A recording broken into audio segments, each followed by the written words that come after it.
Tudo bem, pessoal? Eu sou o Matheus Fux, né? Eu sou estudante da graduação de Antropologia pela Unila mesmo. Primeiramente, eu quero agradecer ao Franz, né, pelo convite, e também aos demais que ajudaram a organizar, né, o festival, ao professor Fábio Borges, né, o coordenador do Observatório. E, bom, a gente vai estar iniciando a sessão Índia, né? E onde será debatido o filme Carta para o Primeiro-Ministro, né? Um filme de 2018, está disponível na plataforma streaming Netflix, e ele foi dirigido por Rakesh Omprakash Mehra. Talvez eu possa ter errado na pronúncia.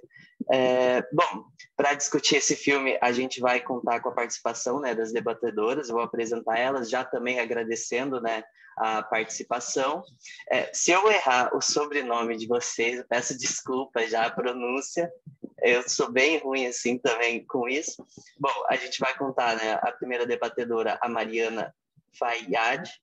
Ela é antropóloga social pela Universidade de Londres, mestre e doutora em sociologia pela Unicamp, foi pesquisadora visitante no Institute for Social and Economic Change em Bangalore, Índia, e no Center for Postcolonial Studies na Universidade de Londres. Ela é sócia fundadora e vice-presidente da BRIND-ARC, Brasil-Índia Associação de Redes de Conhecimento, com sede na Universidade de São Paulo, USP.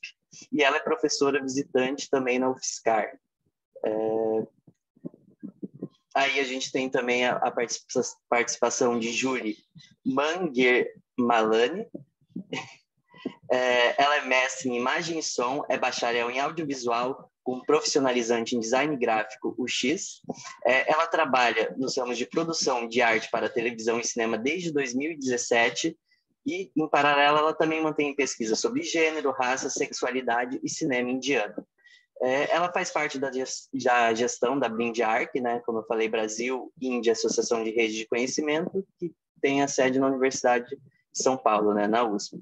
Bom, a gente pode, acho que, seguir com o mesmo modelo, né, que está sendo, a gente passa a fala para as debatedoras, e aí depois, no final, a gente abre para as perguntas, comentários, né, possíveis perguntas. Bom, eu espero que vocês aproveitem bem o debate. Então, qualquer coisa, como o Fran disse, ele está aqui, né, qualquer questão técnica, ele está aqui ajudando a gente, só avisar a gente. E, bom, acho que dá para seguir a ordem, né, poderia passar a palavra para Mariana, e depois, logo em seguida, a Júlia, se não tiver problema. A gente vai fazer uma conversa aqui. Eu acho que vai começar comigo até. Tudo bem? Tranquilo, tudo bem. Como vocês acharem melhor. Fica à vontade, eu passo a palavra para vocês. Obrigado. Muito obrigada pela apresentação e obrigada pelo convite, Franz, e todo o observatório. A gente está muito feliz de estar aqui, tanto representando a Índia quanto nossas pesquisas, como a BRIND-ARC, que é, como o Matheus falou, a Brasil-Índia Associação de Redes de Conhecimento, que é um grupo acadêmico de pessoas que vivem aqui no Brasil, mas que estudam a Índia.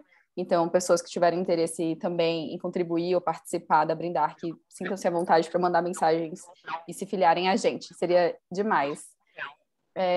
Esse filme, ele veio como uma escolha muito, muito intrigante para a gente, que está vivendo esse momento, né, de uma versão mais, de uma política mais de direita na Índia. Então, eu acho que é muito difícil a gente observar esse filme sem ligar a relação à política. Eu acho que isso vai vir muito forte nessa conversa. Então, eu vou trazer primeiro os meus questionamentos, o que eu pensei, e Mari, por favor, entre em qualquer momento. Eu acho que vai ser legal se a gente manter uma ideia mais de conversa do que de exposição de pensamento só, porque eu não preparei uma fala muito estruturada. Eu vim com reflexões.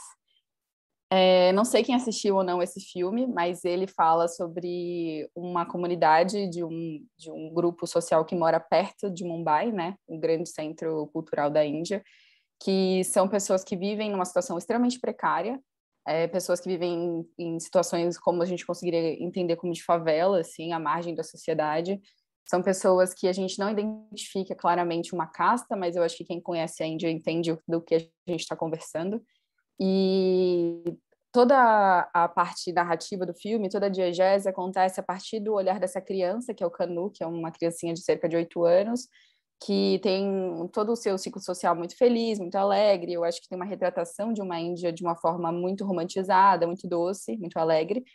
E acontece um evento muito trágico com a mãe dele, que ela passa por um abuso sexual após uma situação muito, além da situação já ser muito deprimente e violenta, mas também a situação de uma exploração da falta de saneamento básico que acontece na Índia, né?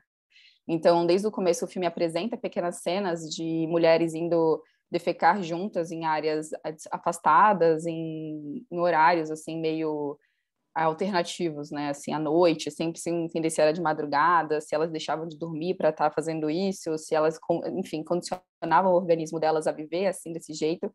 E isso mostra, né, uma Índia que tem muitas questões. E após esse evento extremamente trágico do abuso sexual, a vida do Kanu muda. E essa criança começa a forçar um amadurecimento muito rápido, entender o que era aquilo, desde o começo do filme é apresentado, né, tipo, que ele tá entrando em contato pela primeira vez com o que significa sexualidade, o que é sexo, são pequenas campanhas que estão acontecendo dentro da Índia, como também a questão do banheiro, né, desse lugar mais sanitário, assim, tanto com as experiências dele com a Eva, que é a benfeitora de uma ONG, enfim, quanto ele também ter essas pequenas interações nesses locais. Então a gente acompanha essa criança e essa maturação e essa tristeza e toda a relação que ele tem em pedir ajuda ao primeiro-ministro. E essa foi a primeira parte que me chamou a atenção, assim, como essa criança chegou para pedir ajuda para algum órgão e ele teve que ser jogado a falar assim, não, as pessoas começaram a tirar o corpo fora e falaram assim, não, essa metodologia, essa lei vai acontecer se o primeiro-ministro autorizar. E ele vai atrás disso de formas muito inusitadas, porque eu nem sei se isso é muito capaz, eu acho que existe todo o romance do cinema indiano, de fazer as crianças pegarem um trem e ir lá com elas mesmas resolverem o problema. E aí foi quando eu comecei a pensar assim, não, tá, dentre tudo que o cinema a gente é vendida uma possibilidade de vivência do qual é pouco verossímil, né? E como esse primeiro-ministro se torna um grande salvador. Tanto que ele aparece no nome do filme, quanto ele é referenciado durante essas propostas de mudança social, quando, na verdade, o filme ele é um pouco mais carregado de outras conversas.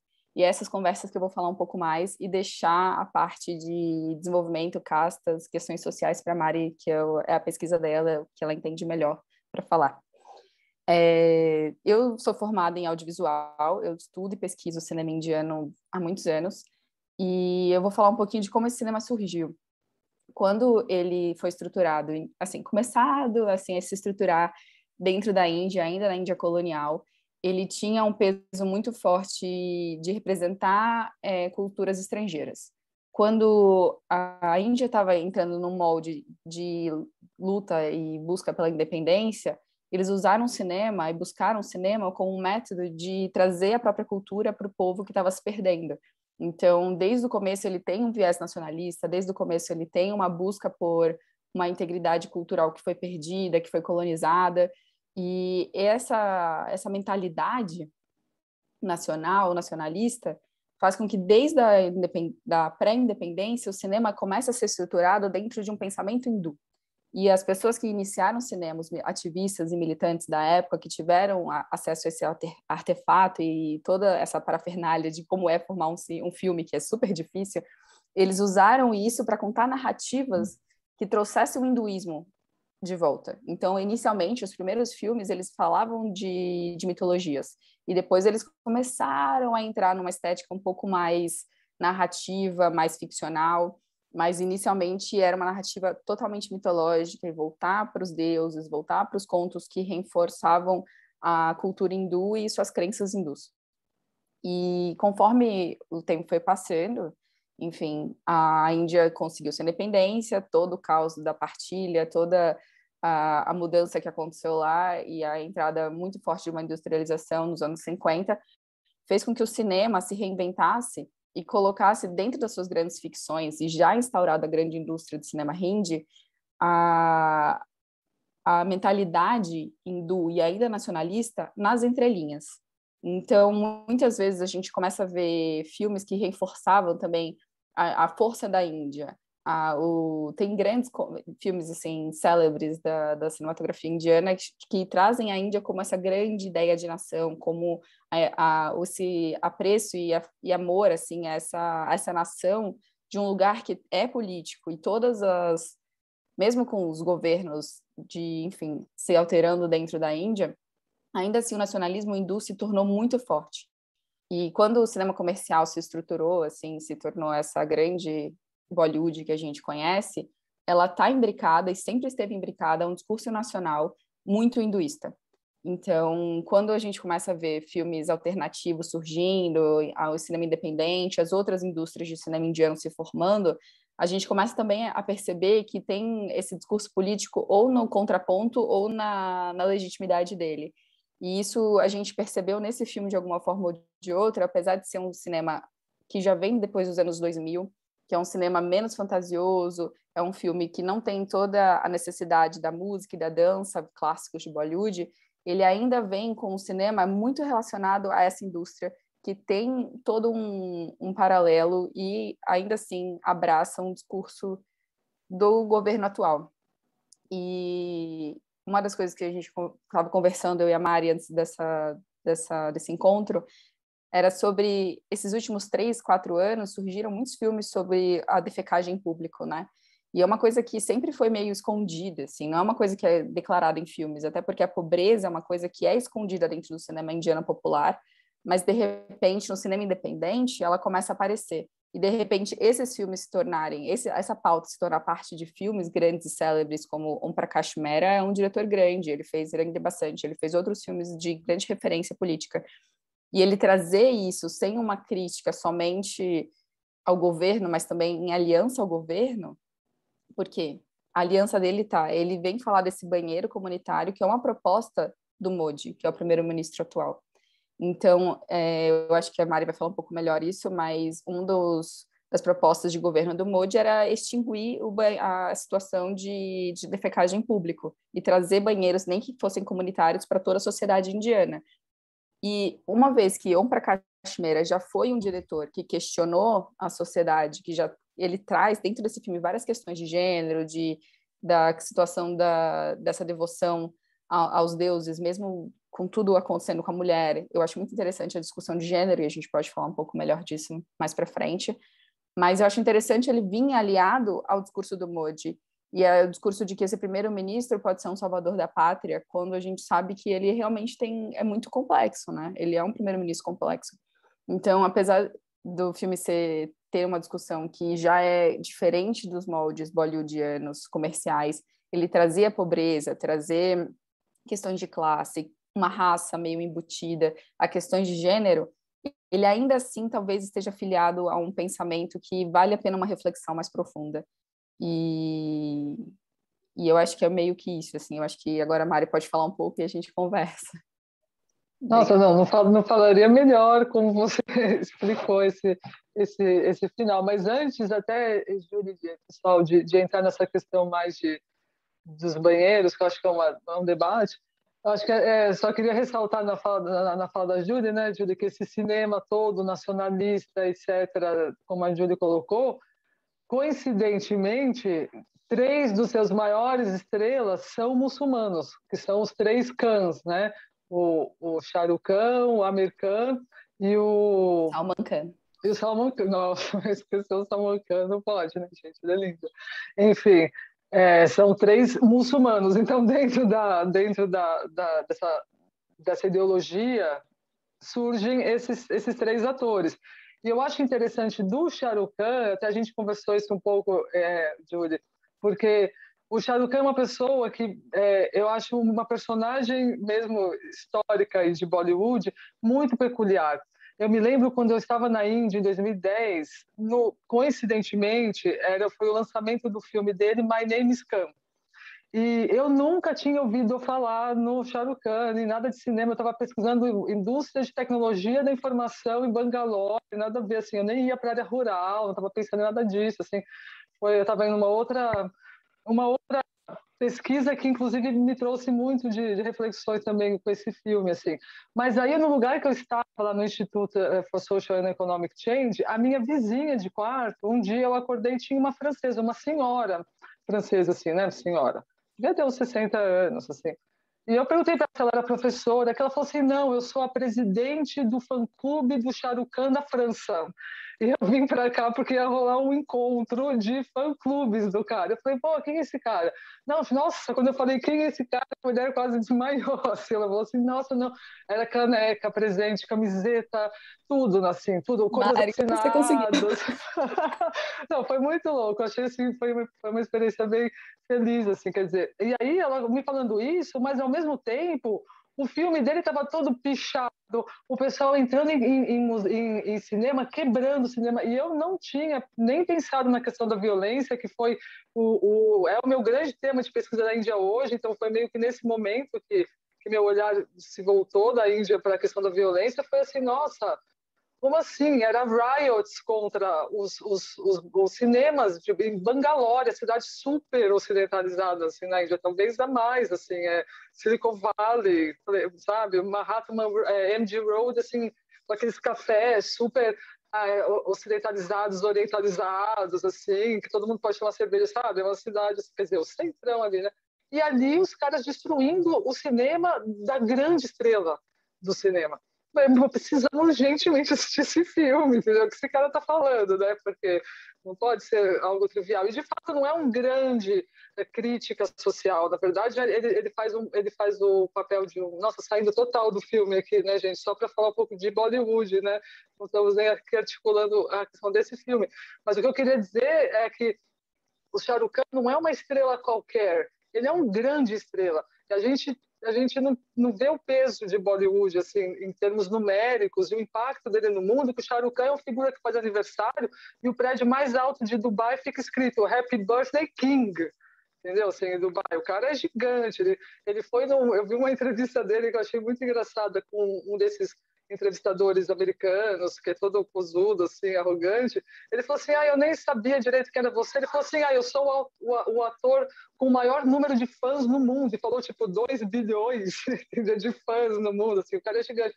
E esse figura é muçulmano, então ele contradiz, né? A gente tem essa tensão em Bollywood, que é um lugar super hinduísta, né? E o Shah Rukh Khan, e os 3 sempre atuaram enquanto, né, hindus, né, nos filmes, quanto Lord Ganesh, não sei mais o que, né, Júlia? Então, essa questão, assim, de... Só para finalizar a primeira sessão, assim, que eu estava falando de Eu acho que eu vou Bollywood, assim, né? isso.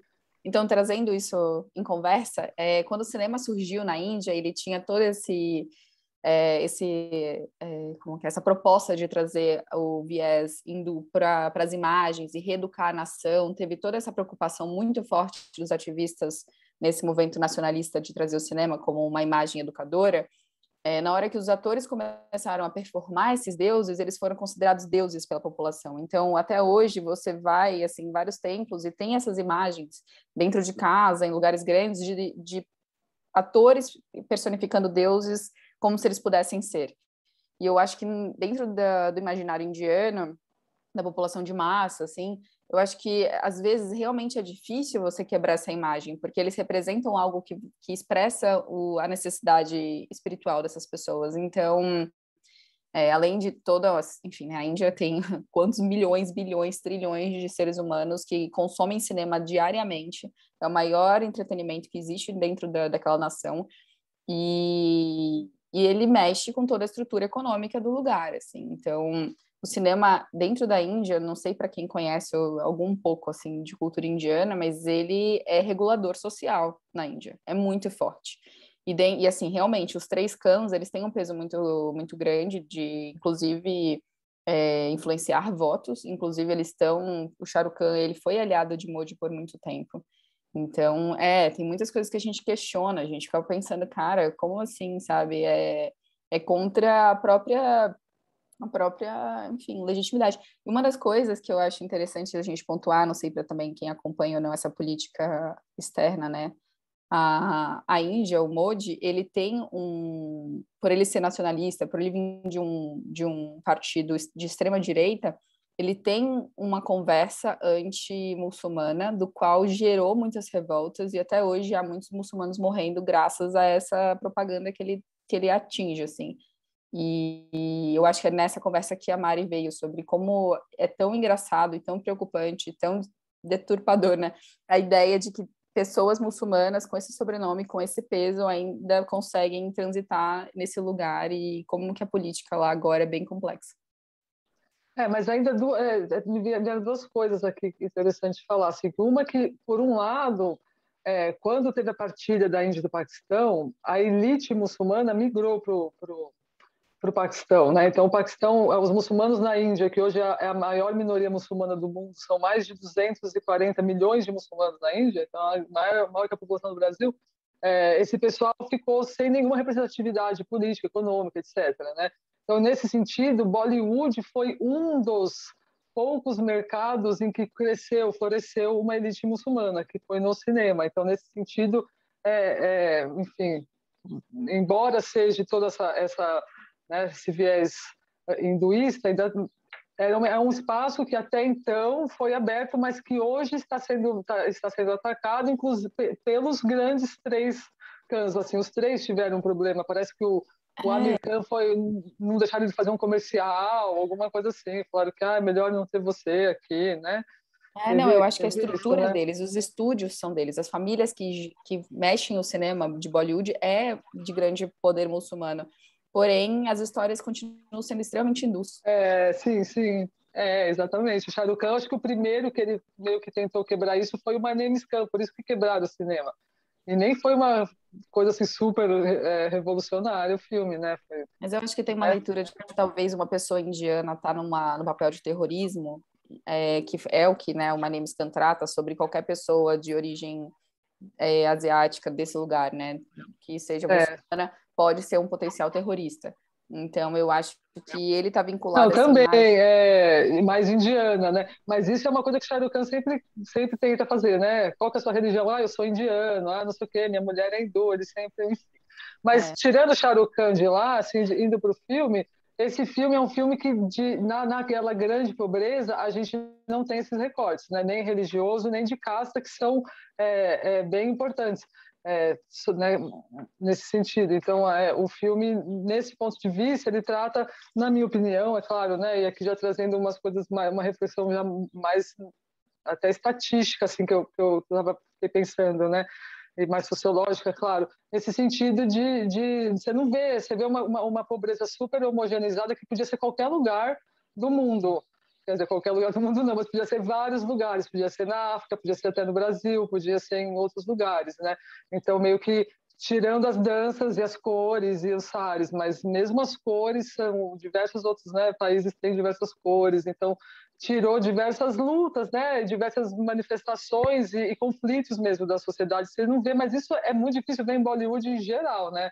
Essas questões assim de religião, de casta. Então é só a gente pensando um pouco assim, né, no sentido de uma reflexão da sociedade, não uma crítica a Bollywood, porque aí, Júlia, eu acho, né, a gente pode dizer assim que, de forma geral, o pessoal da elite, né, das castas mais baixas se sentem subrepresentados dentro do entretenimento super mainstream, assim, que é Bollywood, né? Com certeza. Então, eu acho que é um projeto político, inclusive dentro do cinema, de não levantar essas lutas, porque no momento que você abre essa porta, você vai ter que responder por eles. E eu acho que o cinema, ele evita esse conflito. Até o cinema de massa, principalmente, o cinema mais comercial. Ele, nem no Brasil, ele é aliado a uma discussão que ele não vai levantar pautas sociais, a não ser que seja por uma necessidade de mercado, que eu acho que é o que está acontecendo. Alguém quer falar alguma coisa, né, Júlia? Se alguém quiser falar, pode ir falando, assim, senão a gente vai viajando, assim, né, falando das coisas, mas se alguém tiver alguma coisa para colocar, senão eu queria falar um pouquinho de uma coisa que também me chamou a atenção no filme, que vai bem de encontro a uma pesquisa que eu estou fazendo no momento. Então, isso me trouxe muitas questões, que eu estou numa pesquisa sobre gestão hídrica no Rio Ganges. Então, eu dei uma boa estudada nesse projeto do Narendra Modi de construção de banheiros na Índia, porque foi muito problemático em diversos sentidos esse projeto. Então, assim, logo que ele foi eleito em 2014, primeira vez, né, Narendra Modi foi reeleito, super reeleito, assim, com muitos votos, assim, muito triste. Enfim, ele lançou um projeto que chama Clean India, Swachh Bharat, que é Índia Limpa. Esse projeto, inclusive, ele ganhou um prêmio da Microsoft, lá da Melinda e do Bill Gates Foundation, e os movimentos sociais na Índia protestaram, tal. Você não pode dar prêmio para esse cara, foi assim, foi forte. E o Bill Gates e a Melinda Foundation, eles como é que fala? Voltaram atrás no prêmio, né? Mas eles premiaram porque foi uma iniciativa numericamente muito grande, né? Então, a meta em 2014 era que em 2019 eliminasse 100%, a Índia ia ser 100% free defecation, open air defecation, né? Com defecação ao céu aberto, que é uma prática muito comum. Acho que se vocês, mesmo no cinema, a gente estava falando, né, do Tigre Branco, daquele filme, como é um filme que também traz mais essa questão, né, da casta e religião, e lá tem várias cenas que os caras estão conversando, trocando e-mail, você vê eles estão abaixadinhos no parque, entendeu? Fazendo as necessidades dele e batendo papo com os amigos ou mandando mensagem no celular. Então, assim, é uma coisa que é uma prática, né? São vila rural, eu tive a chance de visitar algumas na Índia, são poucas onde você vai ter um banheirinho daqueles, do pessoal bem mais casta alta, assim, aquele banheirinho também sempre fora, quer dizer, não é uma coisa que tem, né? É uma coisa que acontece. Então, assim, é necessaríssimo isso, porque o filme traz um problema muito real, numérico, concreto na Índia, que parte substancial dos abusos sexuais contra mulheres ocorre nesses momentos, né? Sobretudo nas vilas rurais, mas também nas cidades. Também nas cidades, enfim, né, em todos os lugares. E achei muito bacana no filme ver isso, elas se unirem para ir juntas, né? Isso é fantástico, assim. Mas aí, então, em 2019, o Modi falou que a Índia ia eliminar essa defecação em céu aberto em 2019, ano da comemoração do aniversário de 150 anos do nascimento do Gandhi. Então, ele tem essa coisa, né, nacionalista, de se unir ao Gandhi, que é uma pessoa que, enfim, é difícil entender essa relação dele com o Gandhi, assim, é bem complexo, acho que não precisa falar disso agora, mas é marcante. Só que aí chegou em 2019, ele falou assim que acabou, assim, teve um grande debate público, acabou, não acabou, e como que esses banheiros foram construídos, mas o fato é que foi massivo, construiu-se vários banheiros. Claro que depois disso tem vários problemas, como que limpa, para onde que vai, a esmagadora maioria deles não estava conectada numa rede de esgoto, né? Isso é uma outra questão, e são fossas sépticas que tem que limpar regularmente, quem limpa é Dalit, sabe, Dalit que vai lá se enfiar que são os manual scavengers, né, que chama, o pessoal entra dentro das latrinas, tem mais de 1,5 milhão de indianos Dalits nessa função, que a expectativa de vida deles é bem mais baixa que a média da população, eles entram sem camiseta dentro do esgoto para limpar a fossa séptica de casa de Brahmani, nem só de Brahmani, né? Então, assim, esses banheiros, quem que vai limpar? Assim, é um debate bem grande, né? Mas essa questão do banheiro. Mas sim, houve um avanço, né? A gente está com poucos dados da Índia porque não teve mais censo, pandemia, e Narendra Modi também não é o cara mais assim animado com a questão de censo, né? Agora, certamente nas estatísticas do governo, e mesmo nas que fizeram estudos em cima das estatísticas do governo, 70% da Índia hoje tem acesso a banheiros, né? Mas esses 70% da Índia rural. Ele não entrou na estatística desse estudo as cidades, sobretudo esses grandes aglomerados, assim, né? E 70% já é bastante coisa, mas se a gente pensar que tem 30% que ainda não tem, assim, é surreal, né? Então, e esse estudo mostrou até um dado assim, que eu trouxe aqui, Júlia, desculpa, nada a ver, assim, mas que desse estudo mostrou que 5% dos que têm banheiro não usam. Fizeram um altar, fizeram qualquer outra coisa, mas não usaram. Eu achei interessante, assim, refletir. Então, eu queria, né, do lugar onde o filme se passa, que eles chamam de uma cidadezinha, né, uma favela, uma comunidade fictícia de Gandhinagar, acho que eles chamam, mas acreditamos aí que seja Dharavi, a maior favela da Índia, que fica na beira do aeroporto de Mumbai, né, que se não for faz um paralelo com esse lugar, porque é um lugar icônico e lá é um lugar que tem um projeto do governo indiano com a Unilever para a construção de banheiros. Então, a Unilever está lá e tem esse grande projeto. Então, Dharavi eu acho que é um lugar muito interessante de conhecer, assim, porque é um lugar, bom, 1 milhão de habitantes, em 2 quilômetros quadrados, assim, super densamente povoado aquele lugar.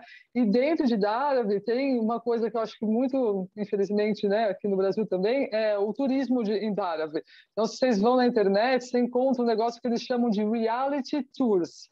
Então, a gente vai te levar para essa, sabe, fazer um passeio etnográfico, antropológico com vocês, e a gente vai dar um rolê em Dhavari, a gente vai dar um rolê. Você vê blogs na internet, assim, um segundo de pesquisa, você vê isso, assim, daqueles europeus, tudo tirando foto, enfim, né? Então, mas é uma coisa grande, assim, chama reality tours, eu acho que é uma coisa, inclusive, que está ficando né, é, uma coisa que acontece aí no mundo, infelizmente, né?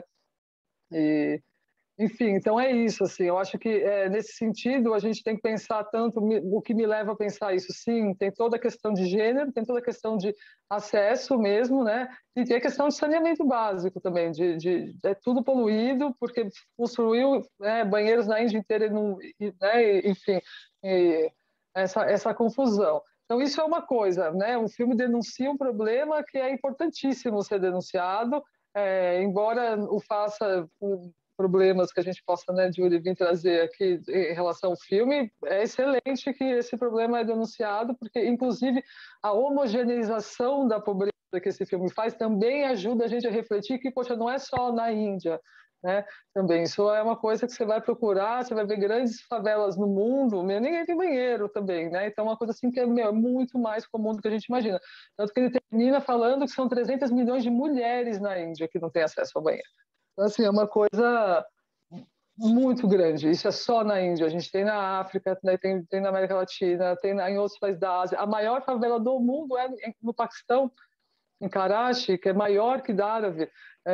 Então, assim, imagina lá, né? Como é que deve ser também. Não diminuindo, né? Pelo amor de Sim. Deus, assim, mas... Eu acho bem legal trazer dentro de uma estrutura de comédia, enfim, dramática, trazer esse assunto, é um assunto progressista, pensando para uma Índia que vem evitando debates como esses. Então, isso eu acho muito valioso. Também eu acho legal ter sido vinculado ao gênero, e não uma questão comum a todos, mas tem um recorte de gênero. E tem uma coisa que eu acho interessante também, é eles abordarem a questão da... Mais que ambiental, né, Júlia? Eu acho muito mais importante nesse sentido. Não que não seja importante o ambiental, mas o ambiental sempre foi feito. E Sim. nunca mudou nada, né? Então, quando traz esse, que também estão, né, juntos aí, paralelos, quer dizer, né? O debate de gênero tem É crescido bom, na é bom, Índia muito forte. É isso, sabe? Eu acho que eles terem usado esse recorte, ele pega muitos públicos diferentes, ele fala com uma comunidade externa à Índia, né, também, assim, realmente a qualquer olhar é compreensível o que está acontecendo, mas também conversa muito com a diáspora. Então, eu acho que ele é um filme de conscientização, apesar de ter obviamente, uma propaganda política. E é legal mesmo. A questão que eu ia falar da DST é muito legal também, porque é uma coisa que não é conversada na Índia, não é aberta. Então, ter levado isso para uma pauta dentro de um filme é muito valioso. Eu achei que em algum momento eles iam falar sobre menstruação e sobre mulheres que quando menstruam provavelmente não devem ir tanto a ter acesso a esse lugar, mas eu achei de uma potência incrível. Eu não sei se de repente trazer para o olhar de uma criança o processo e essa maturação muito forçada e tudo mais faz parte de uma vivência indiana mesmo, assim, que talvez a perda da infância acontece muito cedo, né, para pessoas que estão nesses locais de tanta pobreza. E só que enfim, eu achei interessante ele romantizar um pouco, pensando que é um diretor que trabalha com pautas políticas de forma muito mais violenta. Tanto que eu li uma crítica lá sobre esse filme falando que a relação com os personagens adultos é muito melhor desenvolvida, apesar de ser um filme baseado nas crianças. E realmente eu acho que há uma quebra assim para quem analisa filme, como eu analiso, de que a narrativa vindo pelas crianças ficou enfraquecida, mas a mensagem foi dada, é o que importa. Eu achei engraçado terminar com a festa pelo banheiro, mas eu achei muito legal ter trazido realmente um debate que é muito mais progressista, assim. Você está sem áudio. Desculpa, eu fico falando. E outro tema que eu acho massa também, assim, que tira desse filme, é que, na verdade, assim, é uma coisa que eu não tenho o menor conhecimento profundo sobre o assunto, assim, né? Uma coisa que eu faço de raspão, que é a questão de desenvolvimento econômico mesmo da Índia, sabe? De escolhas. E quando eu comecei a estudar violência na Índia, foi quando eu tive o episódio do Shah Rukh Khan lá na Índia, né, da violência contra ele, que aquilo me acordou para um outro debate, assim. Eu falei, nossa, eu tô olhando a Índia de forma totalmente nada a ver, assim, né? Vamos levar o olhar para esse outro espaço. E como eu estava, enfim, lá junto com um professor que era antropólogo, na Índia, dificilmente a gente vai encontrar algum cientista social que de alguma forma não pesquise a área rural, né, assim, porque é muito predominante, onde está grande parte da elite financeira, enfim, tudo é rural ainda na Índia, né? 70% da população vive. As cidades são grandes e são potentes, mas tem essa relação muito próxima com as vilas rurais, né? Então, eu fui numa vila rural. E ali a primeira coisa que me chamou a atenção, né, numa vila rural muito próxima do grande polo tecnológico da Índia, polo tecnológico de tecnologia da comunicação e informação, Bangalore, então é call center, é Infosys, o prédio da Infosys lá é super, negócio high-tech exérrimo, assim, uns negócios de vidro elevador, não sei o que e tal. O negócio ali é super, né? Era, né, gente? Faz bastante tempo que eu não volto para Bangalore, especificamente ali, né? E aí, então, eu estava numa vila rural muito próxima de Bangalore, muito próxima mesmo, assim, 50 quilômetros, mas já era área rural. Bangalore é bem grande a cidade, mas enfim, 50, 60 quilômetros. E você via o pessoal na rua trabalhando com arado, puxando o arado e falando no celular. Com o celular bom, mandando tudo na internet. Você falava, mas não tem nem um tratorzinho. Sabe, o que eu trocava assim, o meu celular pelo trator. E aí eu lembro até a Alessandra, que gosta dessas comparações, que vejo muito estudando a questão de agricultura familiar na China.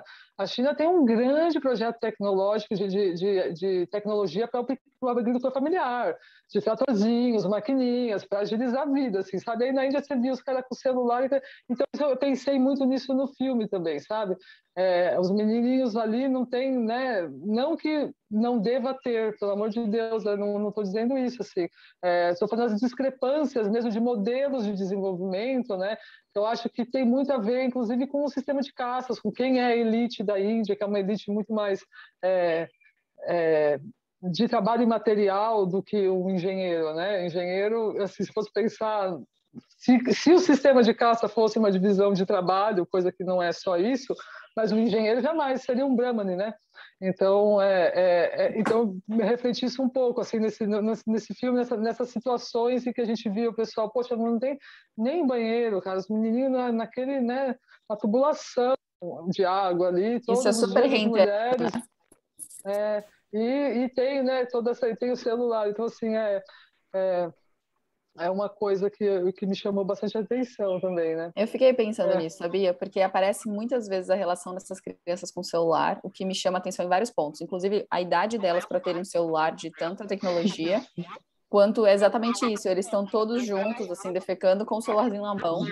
Achei interessante pensar. E também é o modelo cultural de que, de repente, se há um histórico muito antigo de que essas casas já não têm banheiro, que não existe dentro dentro da própria casa tem o espacinho do banho, né? Mas não tem o espaço do saneamento básico. Então, não existe um investimento, né, do Estado para que exista esse tipo de esgoto e nem o saneamento básico pensado por família ou por estrutura de grupos sociais. Mas o acesso ao celular é muito mais pessoal, né? É muito mais unitário. Então, assim, a compra do celular ou a conquista do acesso ao celular em uma linha e uma rede, acho que está vazando o som de outras pessoas. É muito mais fácil acesso até para as crianças do que, por exemplo, uma coisa que tem que vir de um regulador ou cultural ou de uma proposta de Estado. Então, eu acho que também está nessa, assim, de uma Índia que está emergindo muito forte em tecnologia, né? Eu acho que a Índia é conhecida mundialmente por uma grande fonte tecnológica e de que a conexão dessas crianças agora é muito mais acessível. Enfim, a gente está vivendo um momento, assim, eu acho que a gente consegue perceber que a tecnologia na Índia, ela virou quase como se fosse uma grande fonte de educação. E eles conversam por ali, eles se educam por ali. Eu achei, por um lado, muito interessante apresentar isso no filme, até para colocar uma data no filme, sabe?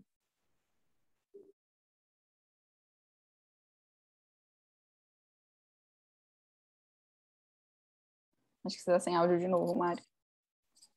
Ah, não, é que apareceu um negócio aqui.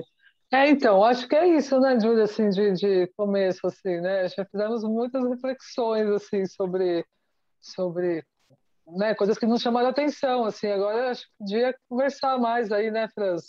Matheus, o que vocês acham também do filme? Bom, pessoal, eu agradeço os comentários de vocês, as falas de vocês, acho que foram super Um importantes. calor? E, nossa, realmente, assim, o filme, se a gente pensar no aspecto político, sim, é bem forte mesmo, assim, bem evidente. E com tudo isso que vocês estavam falando, principalmente do aspecto rural, eu me lembrei que esse ano na Índia teve vários protestos, né? Teve protestos dos professores, dos bancários, teve protesto da Associação dos Agricultores. Foi um ano bem conturbado.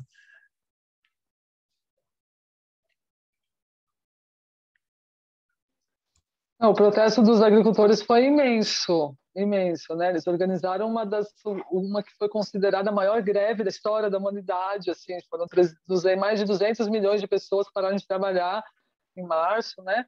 E foi março esse ano. E o protesto dos farmers foi até o fim, o Narendra Modi revogou as 3 leis e agora estão voltando para casa depois de 1 ano e meio, assim, acampados, né?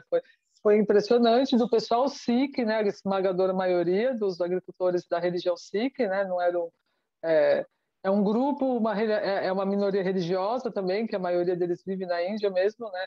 E, e os Sikhs é interessante assim, porque os Sikhs eles têm uma elite muito forte, então eles são muito mais, né, um grupo, né, coeso assim, eles têm uma diáspora no Canadá, né, muito forte também, e são organizados, mas eles têm essa relação ambígua, né, com o Narendra Modi ali, né, com o nacionalismo hindu, porque eles também não são hindus, mas dentro da grande aba do que se considera o nacionalismo hindu, da ideologia que fundamenta, né, é, é, essa proposta de, porque o Narendra Modi ele não é assim, o partido dele, o BJP, ele é um partido que ele é embasado em grandes estruturas da sociedade indiana, estruturas que nasceram no período das lutas pela independência, então são estruturas muito grandes, né?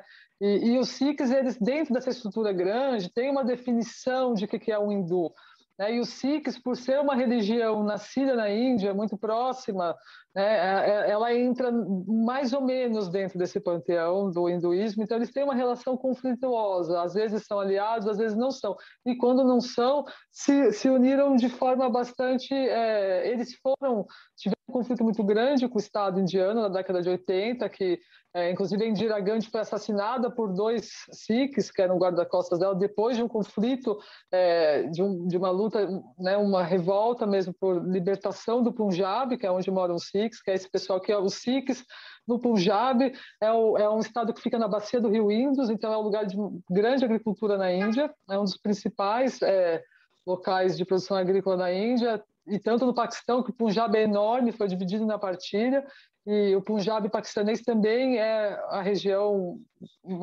agrícola mais produtiva do Paquistão, que é o Vale do Rio Indus, no Paquistão é a única grande bacia hídrica lá enfim. Então esse pessoal é muito potente, ficaram acampados e foi uma estrutura muito massa desse protesto dos Sikhs, porque iam, voltavam, as colheitas não pararam, não teve colheita de algodão, teve colheita de vários grãos, etc. As coisas continuando, então o pessoal trocando, participação muito forte das mulheres, né? Mas não foi assim, tiveram encontros, então como aí a internet, né, os Instagrams da vida, a gente acompanhava assim o pessoal lá fazendo live dos acampamentos, né? Então você via assim, nossa, muita gente e muito bem divulgado, mas não foi um movimento que abraçou diversas causas. Sabe, não foi um movimento que falou, vamos nos aliar aos muçulmanos, vamos às mulheres, sabe? Foi um negócio muito potente, mas muito deles, assim, sabe? Muito de uma pauta muito específica, mas é claro que não eram só os agricultores sikhs que vão se beneficiar ou não, depende de quem concorda ou não com o que eles estavam propondo, né? Dessas 3 leis que o Narendra Modi disse, que foram 3 leis para modernizar a agricultura da Índia, enfim, mas era parar total de qualquer subsídio, apoio, aposentadoria e direitos dos fazendeiros. Então, assim, complexo, assim, né, esse debate. Mas foi muito interessante. Então, assim, a Índia passou essa pandemia, foi muito foi muito impressionante na Índia assim, esses últimos anos, né? Mas, enfim, você mencionou isso, eu já, né, eu já saí Não, total mas do foi incrível, contexto. Mário, eu amo quando você fala.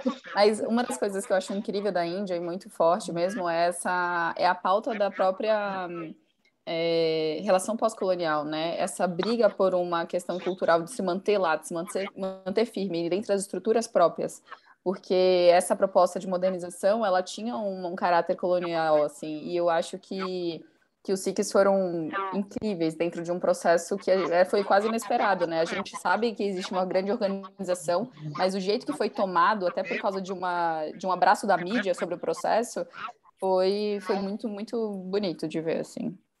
E até uma curiosidade, para a gente finalizar, até juntando com o cinema, mas nada a ver com o filme, no estado vizinho, que eles estavam na beira, na cercania de Nova Delhi, né?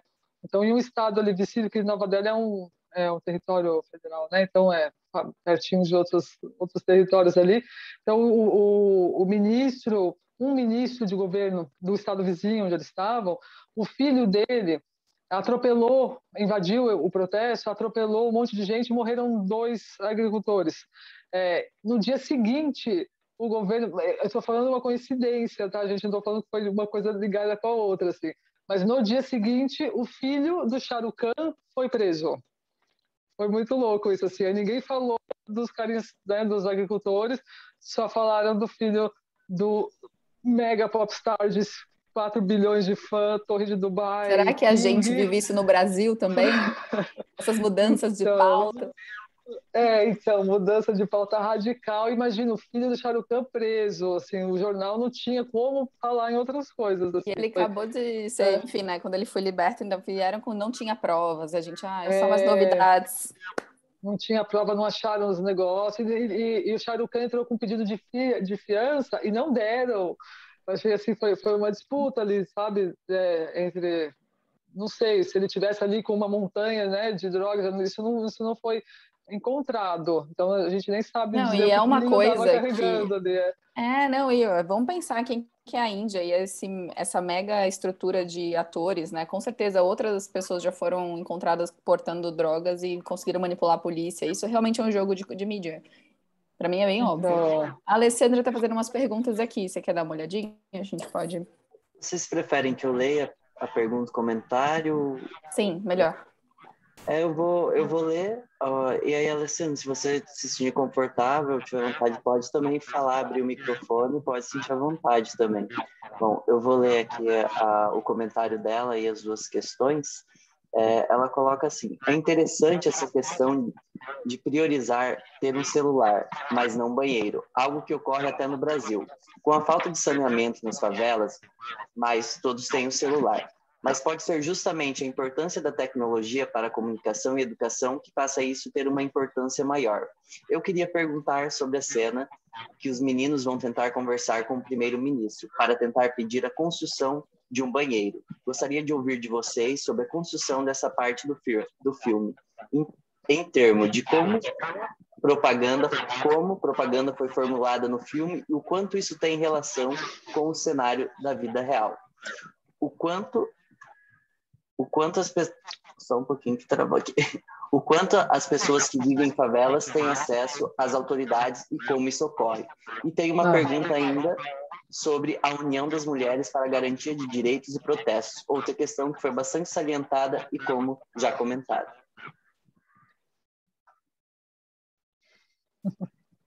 E ela colocou a união das comunidades. Bom, Alessandra, se você quiser complementar mais alguma coisa, pode ficar à vontade também.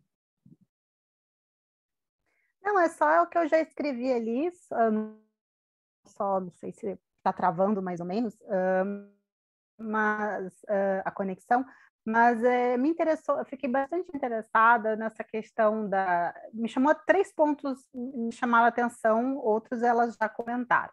É a questão da ida dos meninos, né? E essa tentativa deles de tentar se comunicar com as autoridades, primeiro as autoridades locais, vocês são completamente ignorados, aí dá um jeito de ir da Nova Delhi, falar com o primeiro-ministro, e aí são aceitos. Eu percebi, é bem claro que isso foi uma propaganda. Mas eu gostaria até da Julie, né, que pensa o audiovisual e como faz, acho que ela também faz, né, cinema e tal, a construção disso, como é que ela percebeu, e da Mariana, o quanto isso é real, palpável na vida, né,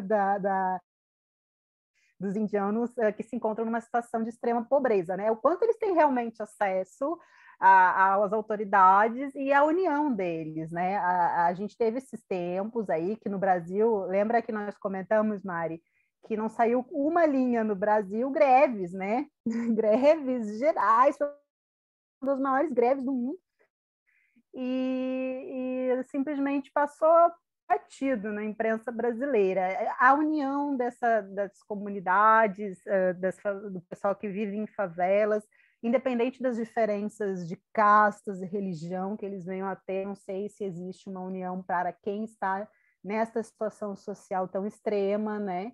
E das mulheres também, que eu percebi assim essa união delas, né? Elas unidas saem para defecar em razão de buscar uma certa segurança, né? Ou não? O quanto isso também a gente pode comparar com o que acontece na realidade, como é que as mulheres na Índia elas estão unidas, ou a questão de casta e religião também promove diferenças que impossibilitam que elas consigam direitos ou não, entendeu? E assim por diante. Eu queria que vocês comentassem essas questões, que aparecem bastante no filme.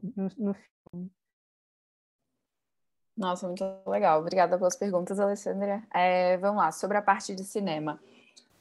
O filme ele tem esse caráter, né, de comédia, então a gente está trabalhando dentro de um gênero cinematográfico, então provavelmente é um filme que tem uma coisa mais alegre, vem nessa narrativa sobre o olhar da criança, tem a questão de trazer os pequenos alívios cômicos, né, que aparecem nas histórias e tudo mais. Quando eles entendem que a primeira vez que o Canu tenta criar um banheiro, que ele vai lá, vai no morrinho, cria um banheiro para a mãe dele, com as próprias mãos, não entendendo tudo o que seria necessário para construir um banheiro, e aí logo depois ele se frustra com a chuva. Aí alguém fala para ele, não, ele precisa realmente ir para uma área mais de governo, de uma assistência social maior. E aí ele vai, chega lá, ele é ignorado, e uma das características bem comuns do cinema indiano é o apelo emocional.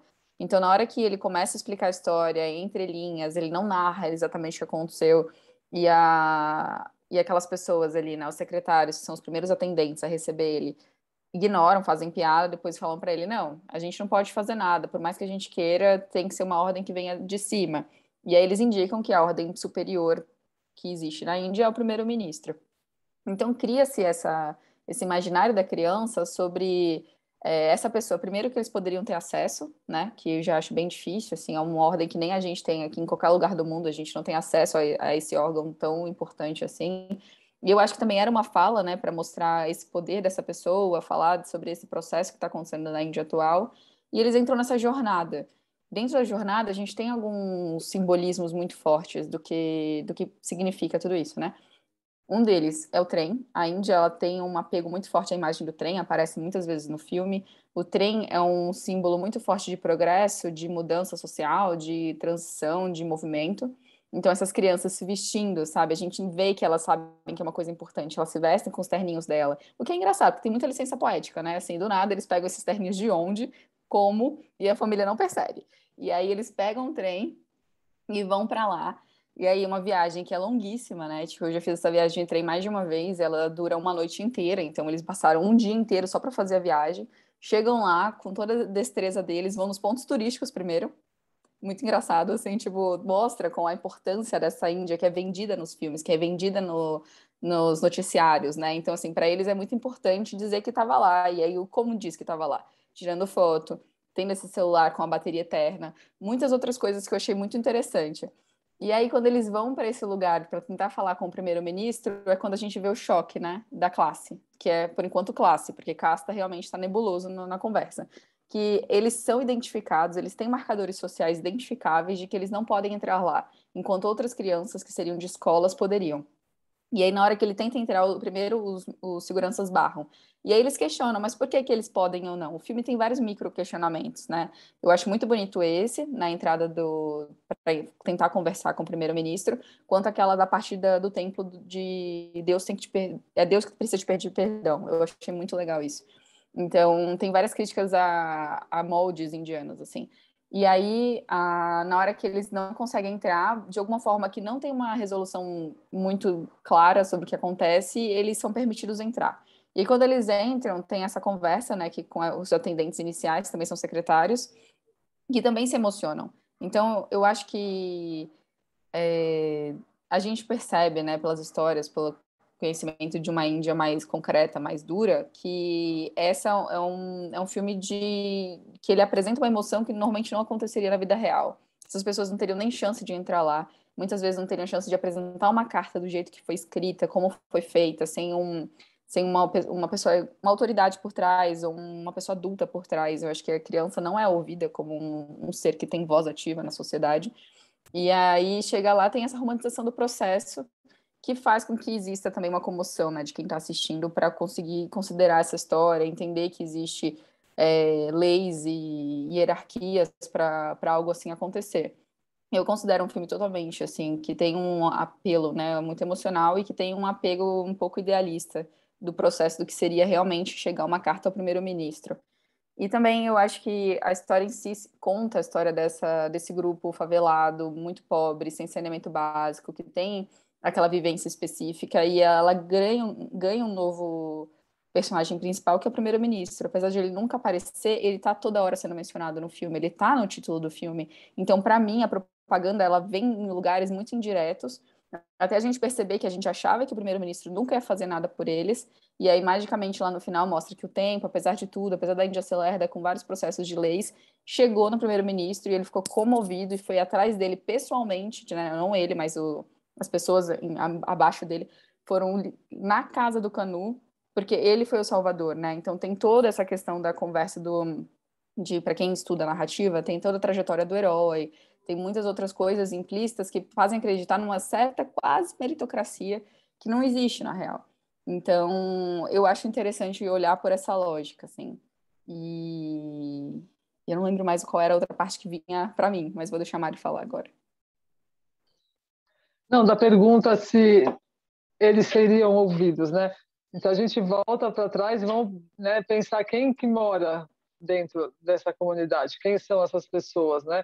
São pessoas pobres, classe baixíssima, mas diversos outros recortes, e o de casta é muito importante. Eu acho que a questão da casta a gente tira muito como se fosse algo ilustrativo ou uma mera divisão de trabalho na sociedade indiana, que ela não deixa de ser, mas é muito mais do que isso. E aí, vendo dados de Dharavi, não do filme, supondo que seja essa maior, né, comunidade de Mumbai, que é tipo, a segunda maior da Ásia, a terceira, talvez na Indonésia, acho que tem uma do tamanho assim, junto com essa de Karachi, quer dizer, um lugar impressionantemente grande. Você vai ver as estatísticas de quem são as pessoas que habitam aquele espaço, a esmagadora maioria é o Dalit ou o muçulmano. E dentro da comunidade existem diversos trabalhadores, trabalhadoras que não só trabalham fora, como trabalham dentro. E uma da grande indústria dentro de Dharavi é o curtume.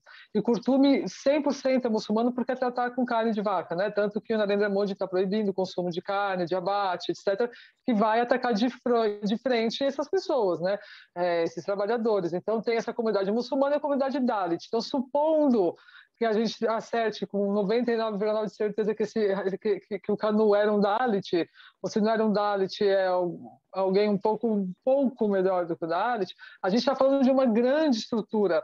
E uma estrutura que a Júlia usou uma palavra, usou um termo, o apelo social.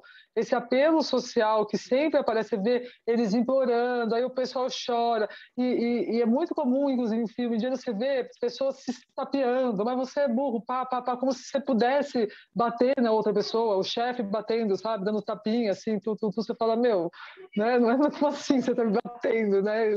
Que absurdo. Então, assim, é uma coisa de um apelo social que ele é muito inerente a esse sistema de casta. Então, é uma coisa que eu tendo a analisar o sistema de casta como o sistema político de organização social da Índia, a sociedade indiana. O hinduísmo pode até, né, do ponto de vista super sociológico mesmo, né, o hinduísmo e o sistema de castas são comentados juntos, né, os primeiros textos revelados, né, da tradição hinduísta, que são os Vedas, citam o sistema de casta, mas com o curso do tempo se tornaram duas grandes entidades, então é possível ter sistema de casta não dentro do hinduísmo, dentro do Islã, dentro do cristianismo, né, dentro de seja quem for que viver na Índia ou com uma, né, estrutura indiana até nos Estados Unidos, em Los Angeles, lá onde tem bastante, né, grandes diáspora indiana, essa coisa se carrega, né? E ela é muito além de um sistema. Então, até fazendo uma propaganda, se vocês me permitem, né?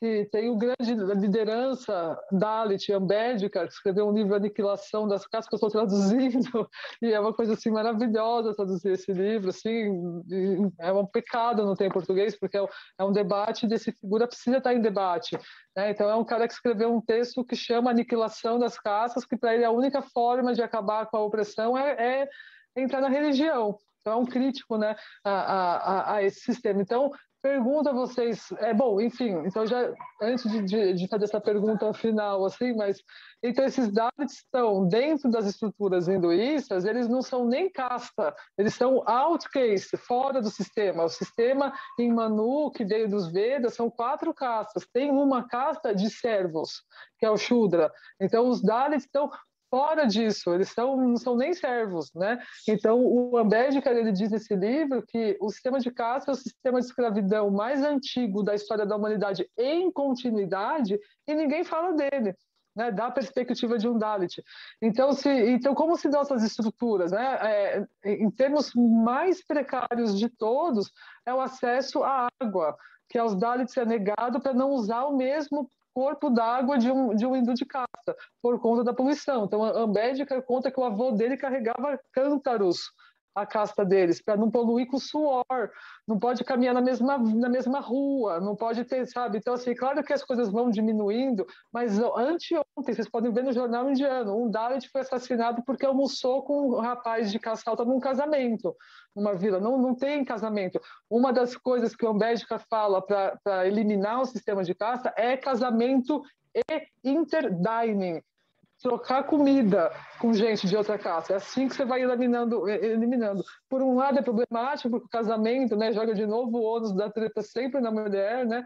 Mas, enfim, então é o casamento intercasta, mas também a troca de alimentos. Então, assim, são pessoas que vão lá trabalhar na fossa séptica, que eles entram, gente, tem documentários da BBC, né, mostrando essa realidade, essas pessoas entrando, sabe, limpando. Em filmes a gente vê que o Dalit tem um filme de um policial, nada a ver assim que eu assisti esses dias, e de repente entupiu os canos, chamaram o Dalit para ir lá limpar um buraco, o cara entrou ali, limpou, todo mundo olhando, sabe, uma coisa super natural, ninguém tem banheiro, enfim.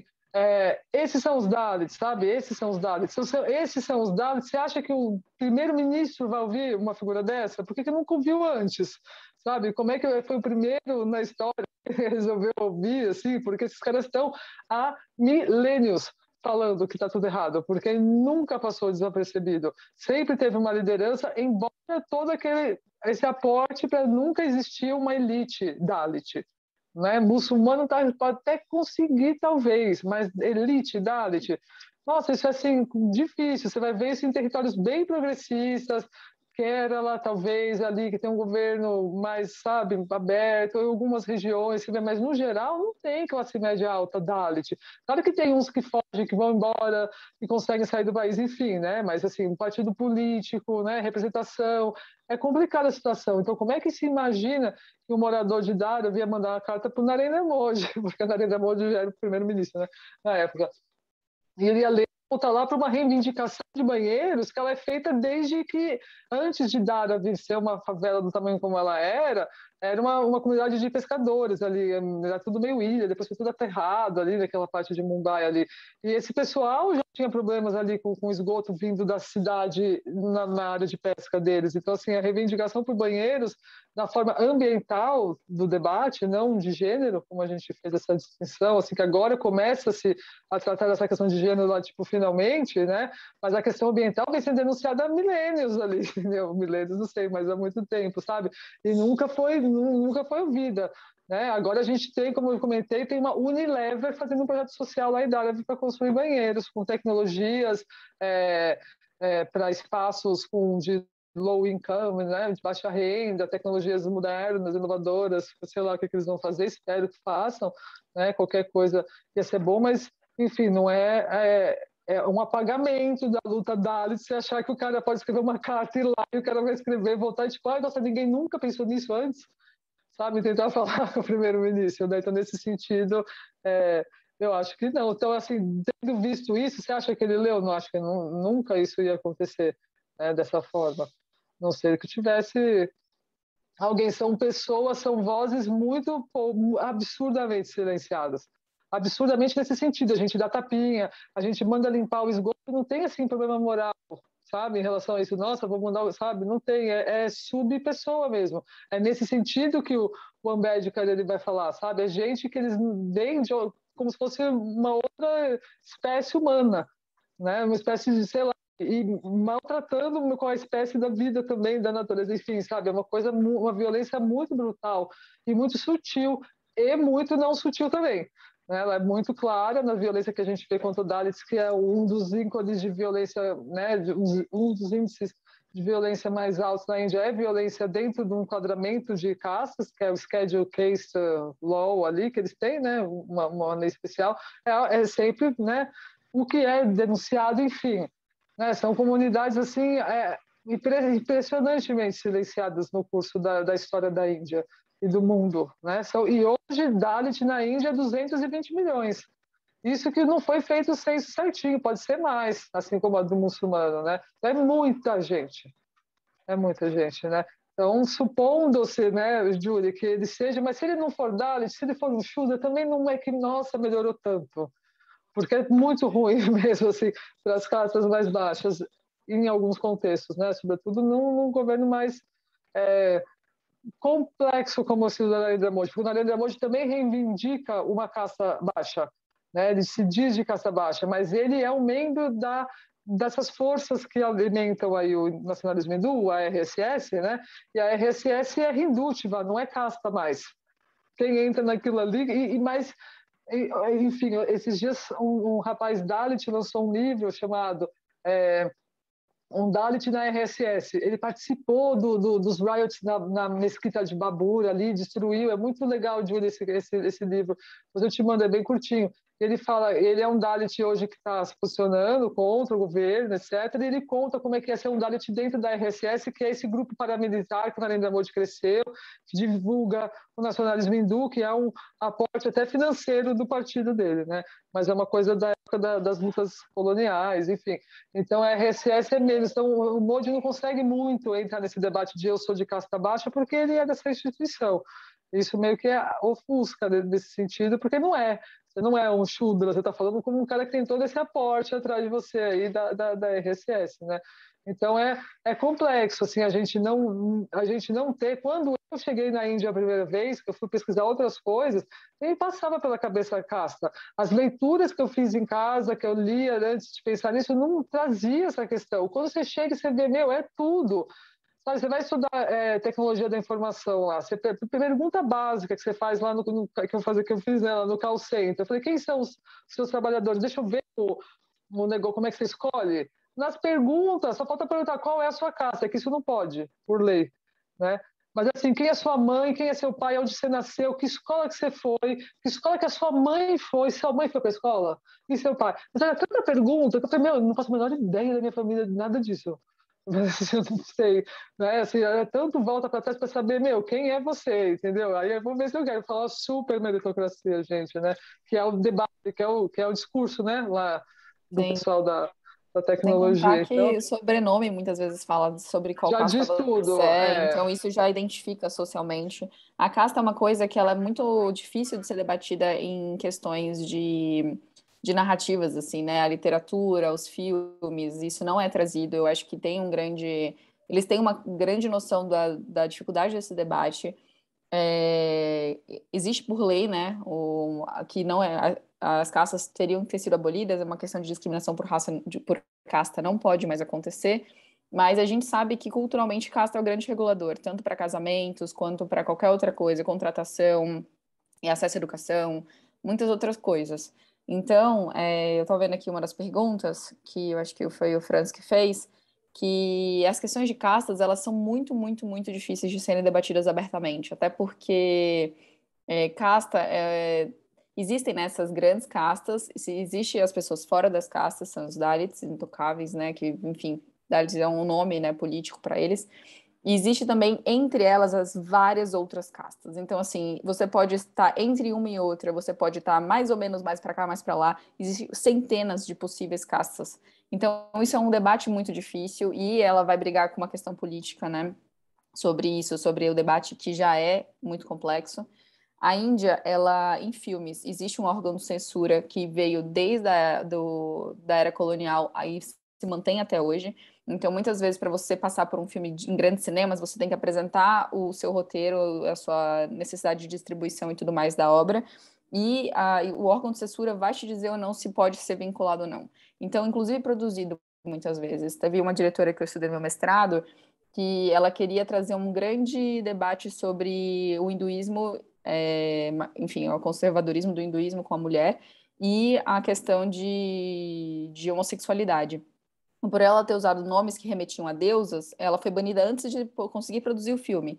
Então ela foi lá e alterou o nome da personagem, mesmo assim as pessoas associaram claramente, e ela foi perseguida por todos os lugares que ela passou. Então, essa questão assim da grande censura ainda operante sobre as obras, ainda mais as de massa, faz com que casta seja um debate meio complexo, mal vistos pelos órgãos de censura. E o cinema independente, as obras para streaming estão começando a trazer esse debate bem ali nas entrelinhas. Tem uma coisa ou outra, tipo a escolha da Priyanka Chopra, que, enfim, é uma atriz bem controversa, mas ela de fazer o Tigre Branco virar um filme popular, é um livro, é uma obra sobre questão de castas, que dentro do livro isso é debatido 24 horas, assim, tudo que você está lendo. No filme ele foi um pouco colocado, assim, às margens do debate, mas é sobre isso. Então, há outras opções que estão surgindo cada vez mais. Eu acho que o cinema independente, ele tem crescido em debates sociais e isso tem aberto mais conversas para diversos públicos, não só a elite que sempre consumiu o cinema independente de arte.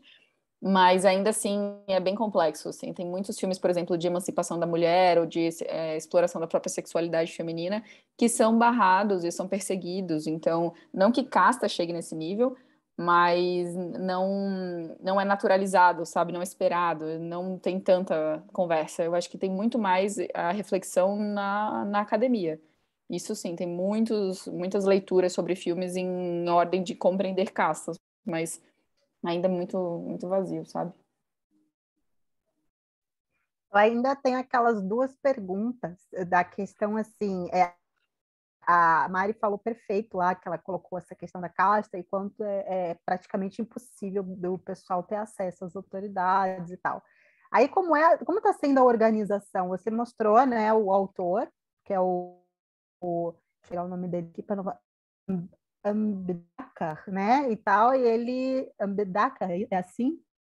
Falei, não sei se está certo, mas perdão. O Ambedkar, difícil. Ambedkar. Ambedkar, obrigada, Ambedkar. Isso. E ele é um exemplo, né, de uma voz que está tentando organizar alguma coisa que venha a combater essa situação. Como é hoje essa unidade, né, nesse sentido de promover cooperação, promover alguma política, promover alguma pressão, alguma coisa, tanto desse pessoal que sofre vamos dizer assim, essa exclusão maior, quanto das próprias mulheres, né? Os outros filmes, porque houve uma votação, né, para o público escolher os filmes que nós estamos debatendo nesse festival, e eu assisti quase, os filmes eu assisti todos, não consegui assistir as séries. E a Índia só tinha filme, e a questão da mulher foi muito, né, foi mais de um filme que apareceu. Então, também das mulheres, a mesma coisa. Por exemplo, a gente vê no filme elas se unindo para irem defecar, ou até, assim, houve o estupro, né? Ou não, ou... Ah, não, um dos membros da comunidade queria casar com ela, alguma coisa assim, gostava dela, e eles resolveram ali na comunidade mesmo, né? Depois tem uma hora. Como é que vocês veem as duas, tá? É uma pergunta a pergunta não era para a Júlia ou para Mariana, é as duas, mas cada um que puder contribuir, né, para isso. Ale, assim, eu estava anotado aqui dessa sua primeira pergunta, dessa questão mais de muito difícil, assim, a gente começa a ver com essas redes sociais e esses grandes movimentos internacionalistas, tipo a Palestina, a questão da causa curda, e hoje muito entrando no debate a questão da Caxemira, que também tem uma diáspora muito forte, né, médio, mas pessoas fora da Caxemira também falando da questão da Caxemira, que está muito parecida até dentro de um debate até com a situação da Palestina mesmo, eles reconhecem até como uma forma de colonialismo interno, porque o Modi revogou o artigo 370 da Constituição que previa o status de semi-autonomia da Caxemira. Em 2019 ele fez isso, então é um caos. Então, a reboque desses movimentos internacionalistas, essas uniões que têm sido feitas, muito mais... enfim, a gente começa a ouvir razoavelmente um debate Dalit. O muçulmano na Índia, existe certa reverberação no mundo muçulmano, porque a Índia é um polo importante do Islã. Sai da Índia a grande corrente do Islã que hoje é levada a cabo pelo Talibã no Afeganistão, que tem grandes adeptos ali no Paquistão. Então é um pessoal que sai da região de Nova Delhi. Quer dizer, o Islã foi muito forte na Índia por muitos e muitos, muitos séculos. Então ainda tem. Os Dalits é muito apagado. Né, muito apagado em diversos sentidos. Assim, hoje no mundo, na questão ambiental, eu diria que é onde eu tenho algum conhecimento a ler dessa questão, um nome que é muito influente é essa Via Campesina. A Via Campesina, o próprio MST no Brasil, é muito mais fácil a gente sentar com uma pessoa do MST e falar: poxa, sabia? Vandana Shiva, os movimentos das barragens na Índia, eles conhecem tudo. Sabe tudo. Numa universidade, você vai começar a falar da Índia, o pessoal nem conhece, nem tem interesse de ler os indianos, não acham que o Ambedkar, por exemplo, é uma figura para se ler em termos de reflexão de o que é um Estado. Ele foi o precursor das cotas, antes mesmo de ir nos Estados Unidos, embora ele tenha dialogado com os americanos, porque ele fez doutorado em Nova York, bancado por uma Maharaja de Mumbai, que falou: vamos bancar o Dalit aqui, chega. Vira e mexe aparece um Brahmane anticasta. Isso houve bastante na história da Índia. Diz que até o Buda era um deles, né? De ser um Brahmane anticasta. Falou: meu, não dá para isso acontecer. Tanto que o budismo é uma religião anticasta e é fraquíssima na Índia, né? Foi sempre combatida na Índia. Inclusive, né? Tanto que você vê budismo nas franjas, né? Tem no Sri Lanka, vai ter lá em Myanmar, mas no Brasil, na Índia mesmo, é uma minoria absurda se você pensar o tamanho do budismo no mundo, né? Enfim, não é totalmente anti-budista na Índia de forma alguma, porque eles receberam o Dalai Lama, etc., né? Mas, enfim, então, nesse sentido, assim, eu vejo uma Via Campesina, uma figura como o MST, os movimentos sociais, Mapuche, curdo, palestino, está tendo um movimento meio que de movimentos sociais no mundo que traz algum debate. O dos Sikhs já entrou nessa onda fácil, mas dentro dos Sikhs, que foram os fazendeiros aqui, isso é importante dizer, muitos que estavam no protesto tinham Dalits em casa trabalhando na agricultura, enquanto eles estavam protestando. Então, assim, tem exploração de Dalits dentro da comunidade Sikh também. Embora o sikhismo também tenha um viés controverso contra a casta, Mas o Ambedkar, ele foi conversar com diversas lideranças religiosas porque ele queria se converter, ele queria que os Dalits se convertessem em massa para uma outra religião. Ele falou, não vou morrer hindu. Então ele conversou com o muçulmano, conversou com os Sikhs e optou pelo budismo. O Sikhs quase foi, mas falou assim, não, vocês não são anticasta total. Ele falou assim, não tá certo isso, né? Então assim, é difícil a gente ver o debate Dalit no debate do mundo afora. Na questão ambiental, ele vem entrando mais junto com os povos adivases, os tribais, né? Mas aí você ouve muito mais os adivases do que são o pessoal, esse grupo tribal que eles chamam, né, na Índia. Ouve-se mais deles ainda do que dos Dalits. Então, Dalit é uma população mesmo que não vejo, Alessandra, nem dentro da Índia, porque o ideal, que não é nem ideia minha, é ideia das pessoas, né, é um partido político Dalit muçulmano, que já foi tentado ser montado no Gujarat, que é o estado do Narendra Modi, inclusive é o curral eleitoral do Modi. O Gujarat já cresceu, floresceu um partido Dalit muçulmano, mas não vai para frente, não são eleitos, e morre gente, se separa, e briga, e não sei o que, segrega. Então ali seria uma força. Né? E essa força, às vezes, ela é construída na Índia, mas rompe, constrói, rompe, assim, não foi para frente, né? Então, nesse sentido aqui. Sim, o Vinícius Tavares, ele estudou Caxemira, né, no doutorado dele. Eu vi até a tese dele. A Caxemira é bom. Agora, voltando aqui à sua pergunta, Franz, primeira aqui, que você pergunta da privatização, total, é um super lugar, é um lugar muito bom, só que ele não é totalmente da iniciativa privada, ele é do Estado. Então, o Estado teria que vender a terra. Aí é complexo. Que aí dá para um monte de Ministério Público, todo mundo falar, não vai vender, né? Vamos liberar para eles. Então tem esse problema ali em Dharavi, né?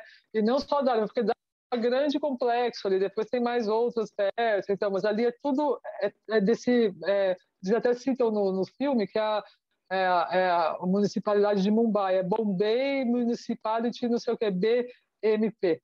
Então, esse é deles, a terra, a maior parte da terra. Tem uns pedacinhos que é particular de alguém, mas assim, sabe, pequenos partes nas franjas, mas o miolão dele é do Estado. Então, o conflito é com o Estado mesmo. O Estado gostaria de passar isso para a iniciativa privada para fazer, sei lá o quê, um hotel. Mano, é na frente, você não tem como chegar em Mumbai sem passar em cima. Você chega lá, cheguei, bum! Você fala ali, sabe? Todo mundo passa. É o primeiro lugar que você olha na Índia se você estiver indo via Mumbai. Se você estiver indo para Nova Delhi, não. Mas ali você passou para o mar bonito, você fala, nossa, mar, né, arábico, estou chegando. Aí você passa ali e fala, nossa, olha o tamanho disso aqui, quanta gente, né? E cheguei, né? Então, assim, não dá para chegar na Índia e não ver essas coisas, sabe? Então, às vezes, assim, dá muita tristeza quando a gente vê o pessoal falando umas coisas assim da Índia, e não ver, sabe, essas pessoas, porque são pessoas que estão vivendo também de uma forma que a gente não imagina. A religião é diferente, a comida é diferente, a sobrevivência é diferente, as lutas são diferentes, a resistência é diferente. A gente só tem a aprender com essas pessoas, sabe? De ver, como é que pode fazer as coisas diferentes, outras propostas, enfim. Mas é assim, É porque tudo é tão zero, né? político, né? A quem interessa ouvir essas histórias, ajudar essas pessoas, vai ser uma mudança estrutural gigante se isso acontecesse. Então, eu teria que estar disposto a encarar uma nova realidade que talvez eles não tenham nem...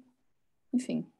Uma das coisas que eu fiquei pensando sobre essa pergunta da Alessandra foi que eu andei estudando para escrever uns textos para Abril sobre questões da Índia, que está disponível na Elástica, quem tiver interesse. Mas uma das coisas sobre os Dalits e as mulheres, como qualquer grupo oprimido, né, obviamente, há uma busca por uma tentativa de segurar essa opressão, ou se juntar, ou se unir de alguma forma. Como a Mari falou, realmente é muito difícil essa conversa existir num âmbito que realmente existe uma mudança estrutural, ou que sejam abertos a serem ouvidos de uma forma mais legislativa, até, eu acho. Mas a questão é que existem grupos sociais muito fortes, Dalits, eles têm organizações, têm encontros anuais de bilhares de pessoas, já existiu encontros, acho que 1 ou 2 na ONU para Dalits. Então, existe uma conversa muito forte assim, sobre debates internos de que tipo de vivência é essa, como alterar certas coisas. A língua é muito específica, né? Os Dalits também têm línguas mais próprias, assim, então existe um jornal feito somente para Dalits, de Dalits para Dalits. E ele não é, obviamente, tão disseminado, mas existe uma busca por uma forma de alfabetização, apesar da Índia ser extremamente analfabeta.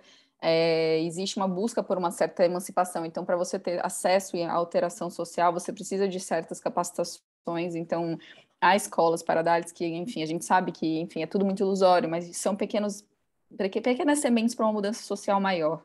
No grupo de mulheres, há grandes histórias famosas, inclusive, né, de grupos de mulheres rurais que buscaram qualquer mudança em estruturas em relação à mulher e trabalho, à violência doméstica, a questão do casamento arranjado, muitas outras coisas. Se a gente for falar de uma comunidade como a indiana, né, que é tão plural, tão gigante, tão milenar, a gente pode ficar falando eternamente, porque é gigante e vai muito além do nosso conhecimento aqui no Brasil. Então, existe grupos sociais buscando mudança sempre, existe mudanças que já ocorrem leis, mas uma das grandes coisas que eu consigo perceber, enfim, estudando esses últimos anos a Índia, é o fato de que esse intercâmbio de comunicação, o acesso à tecnologia, as trocas tecnológicas têm ajudado muito esses grupos minoritários, porque eles se unem de outras formas. Então, há cada vez mais páginas, há cada vez mais comunidades sociais acontecendo. Elas ocorrem ainda muito nas próprias línguas, então o acesso a gente que tem no máximo a compreensão do inglês não é tão aberta a elas, mas elas em si se unem. Então, eu acho que a gente vai ver muitas coisas acontecerem. Aquele ato de violência de 2012, se eu não me engano, acho que foi 2012, do estupro coletivo da menina no ônibus, gerou uma comoção absurda na Índia, houve um grande debate, isso entrou para o cinema, o debate de gênero cresceu muito, já vinha crescendo, né, porque era uma demanda de comércio. Eu acho que essa nova onda do feminismo que vem agora com as mídias sociais, ela está entrando, enfim, tudo vai virar uma demanda de mercado, e isso virou na Índia, mas cresceu muito sobre a necessidade da conversa sobre a violência de gênero lá. Existem séries da Netflix sobre isso, existem um investimento para trazer isso na produção cultural lá. Então, eu acho que é meio difícil isso também não virar um debate de comunidade. Eu acho que enfim, a gente pode ficar falando para sempre disso. A Mari é maravilhosa para falar sobre violência, então eu acho que existe, sim, uma busca por uma mudança social, mas a gente sabe muito bem que as leis operam muito mais do que coletivos. E tem a Gulab Gang lá, né, Judy? Essa circulou bastante, né? É a mais famosa, mas que é potente, vamos falar a verdade, né? Sim, o que significa isso? Foi o que vocês falaram, assim, se tivesse chegado no Brasil, o que os farmers na Índia fizeram, talvez implantasse uma pequena semente para as grandes comunidades daqui. A gente tem o MST, a gente tem outros grupos trabalhando, mas eu acho que se a gente entendesse que há uma outra forma de lidar com o que é imposto a gente, talvez a gente tivesse também mais força, né? Então, eu acho que essas trocas dos BRICS é muito importante, porque são grupos que estão mais ou menos alinhados a um desenvolvimento em comum, assim, de formas diferentes, inclusive de como eles acessam e como eles devolvem isso, mas desde que emergiu a ideia dos BRICS, depois dessa nova guinada à direita de todo mundo, faz com que exista uma queda. Então, acho que essa união é muito importante, porque os debates, de alguma forma, são muito parecidos. Muito. E a falta de interesse é muito impactante, assim, sabe? Você chegar em sala de aula ou a gente fazendo conversas, assim, e trazer a discussão da Índia dessa perspectiva, ela é sempre bacana, interessante e tal, mas não, nosso debate é teoria de Estado francesa dos não sei o quê, entendeu, né? Então, assim, a gente fala assim, bom, ótimo, até assim, e até mesmo uma mentalidade muito latino-americana fechada, de pouco diálogo para fora, né? Eu acho que isso, inclusive, é uma coisa tão liberal americana, assim, a gente ser tão, sabe, fechado sabe, só é interessante se for sobre, poxa, Índia, o que me interessa? Então, isso dificulta também a circulação desses debates, mas porque você vê na Europa, nesses lugares, nos Estados Unidos, tem desde as universidades algumas áreas até de estudo Dalit, de repensar. A gente tem Arundhati Roy, que, né, escreveu sobre os Dalits, Booker Prize, etc. Então, assim, é preciso, sei lá, né, ter uma relação com essas outras possibilidades de uma forma mais ativa, até para circular, porque senão não circula. Né? Não a luta Dalit não faz parte do imaginário da não violência, do Gandhi, da yoga, não, né? Não entrou nisso de existem eles. Ao contrário, a casta entra como uma coisa bacana. É uma possibilidade de organização social válida. Você deu um Luiz Dumont, por Eu exemplo, né? queria A gente... aproveitar, Mari, essa sua colocação justamente para a última pergunta, eu prometo. E o Matheus fez uma pergunta para vocês no Eu chat vi. ali depois. Aí, como a gente aqui na América do Sul acaba alimentando essas vertentes do nacionalismo hindu. Você sempre coloca isso, né? Eu sei que não tem exatamente a ver com o filme, ou tem, não sei, de forma bastante indireta, mas tem. Mas eu acho que é um bom aviso que você sempre dá e merece dar aqui também, né? Para as pessoas se alertarem com essa imagem que tem de Índia tão espiritualizada, tão maravilhosa. Então, Ale, olha, eu acho que isso é uma coisa que a gente se fortaleceu enquanto grupo na Brindark, sabe? Por isso que eu gosto tanto da Brindark, sabe? Eu não queria que a Brindark, que é essa associação que a gente tem juntas, Júlia e eu, desde 2015, né, Júlia? Mais um monte de amigo.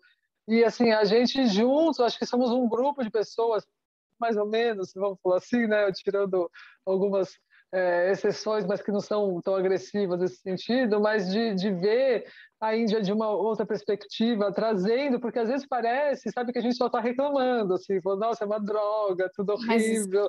sabe o que acontece? Eu acho que assim, a gente não tem uma imigração muito forte indiana para cá. Isso já mostra que não existe uma mudança assim de uma conscientização de que é essa cultura sincera, a não ser do olhar da pessoa que foi lá e trouxe para cá, que provavelmente é branca, e que provavelmente tem uma noção de verdade diferente. Então, quando não tem intercâmbio desse local e não tem intercâmbio cultural, não tem uma necessidade de acordo entre os estados, né? O Brasil e a Índia têm uns acordos muito específicos, mas não tem um intercâmbio cultural. Quando não existe também uma vontade da Índia de expandir para a América Latina, a gente não tem um órgão consumidor de algo desse nível, assim, porque é uma diferença cultural muito grande. Para você ter acesso a filme indiano tem que ter a demanda, e a demanda não existe porque a gente não compreende o hinduísmo. E normalmente toda a retórica narrativa de quase tudo da Índia está baseada no hinduísmo. Então, quando a gente recebe dessa forma orientalista, né, essa história, a pauta indiana, ela vem sobre esse olhar oitentista, né? Os anos 80 fez da Índia o lugar de busca espiritual, do qual você vai lá e se encontra. Tem toda essa propaganda muito forte, né, da Índia espiritualista, que na verdade é extremamente corrupta lá dentro. E os Beatles, né, são o quê, né? Grandes apropriadores culturais. Mas uma das coisas que eu acho que faz muita falta é isso, assim, porque a gente trabalha com a única vertente da espiritualidade, e essa espiritualidade extremamente hinduísta embranquecida, que é vendida, né? Tipo, o Modi está levantando a yoga como uma grande propriedade do hinduísmo, e levantando isso de um jeito que está ficando muito perigoso dentro da Índia, e que isso acaba chegando nas pessoas aqui quando elas não têm uma noção crítica sobre a religião e sobre a política. Então, acho que uma das coisas que faz a gente ter essa autocrítica sobre a Índia é entender de política, entender de história, o que as pessoas aqui não entendem. Então, se elas entendessem, elas teriam mais acesso a entender que, tipo, o Modi é mais próximo do Bolsonaro do que a gente gostaria que fosse. E que essa Índia, que é totalmente fácil de compreender, maravilhosa, linda, ela é um discurso, uma estratégia política de venda para fora. A Índia, ela se higieniza muito para o exterior. Os filmes são higienizados. Se a gente assiste os filmes de hoje em dia, eles são extremamente ocidentalizados em várias noções de sexualidade, em questões até de casting, assim, quando na verdade, quando você vai para a Índia, aquilo lá está longe de ser verdade, aquilo lá é uma noção capitalista de mudança social. Então, tem muita coisa que o Brasil só vai mudar se tiver ou imigração ou tiver interesse político em troca. Só que, por enquanto, a gente não trabalha com pauta social, né? A gente está trabalhando muito mais como uma limpeza social. E eu já discuto muito sobre yoga nesse lugar, assim, quem traz yoga para cá tem que entender que é uma questão social ou espiritual e política. Ela não é apenas uma questão com o corpo, e a gente trabalha aqui no Brasil gigantemente como grandes incensos e um corpo bonito, né? É meio estranho até. Perfeito, Júlio, concordo 100%, assim. E esse debate, e o pior de tudo é que tudo que a Julie falou, acontecendo em ação, é a causa primordial do silenciamento de toda essa galera. Não tem outra explicação. É orientalista, o Modi é um projeto orientalista, não tem. Ele é a concretização do projeto orientalista, ele é o mega orientalista, ele manipula todas as fantasias orientalistas do Ocidente sobre a Índia. E ao passo que na Índia não faz nada, entendeu? Não tem nada a ver, assim, né? As coisas que ele faz e as propostas, né? Então, assim, a questão, eu acho que até a Alessandra quer dizer, assim, é que é importante lembrar porque até dentro dessas instituições do nacionalismo hindu, que tem o partido político do Narendra Modi, que é o BJP, tem a RSS, que eu falei, que é onde o Modi nasceu, que é um grupo paramilitar também da época do... O BJP é um partido recente. Essas duas outras instituições que sustentam ele, uma vem da década de 20, que é essa RSS, que é um paramilitar mesmo, que criou na época da independência, e logo na década de 60 vem os precursores do discurso que a Júlia acabou de falar, que é a VHP, que é a Vishva Hindu Parishad, que é um conselho nacional, internacional hindu. E ele é um conselho que tem sede em milhões de cidades no mundo, praticamente todas nos países da Europa, Estados Unidos. E esse pessoal junta uma grana, veicula, quer dizer, como é que fala isso? Uma indústria cultural, soft power indiano, que eu nem sei mais se é soft, porque o que morre de gente na Índia é consequência disso, assim, né? Soft, nada. Mas se divulga, então, assim, eu acho que até um alerta de olho bem concreto seria das pessoas também que você pratica yoga, veja se elas não são vinculadas a essas instituições, porque geralmente são, sabe, grandes institutos, Vivekananda, não sei o que, manda dinheiro para essa VHP.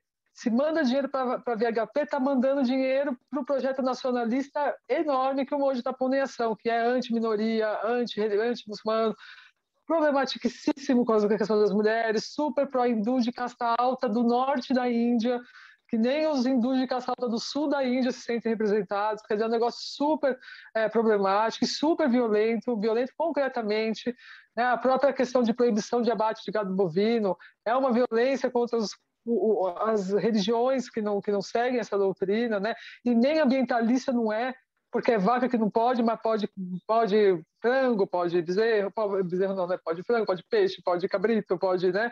Então, assim, não é uma pauta ambiental, não é uma pauta nada, é religiosa, é hinduísta, quer dizer, sabe, imposta sobre uma população que não é prioritariamente hindu, e mesmo dentro do hinduísmo, só 2 castas são vegetarianas, mais ou menos ainda, porque Brahmani e Bengali come carne, come peixe, né? Então, assim, é complicado. Então, que a gente fique alerta nesse sentido, assim, né? De quem são as pessoas.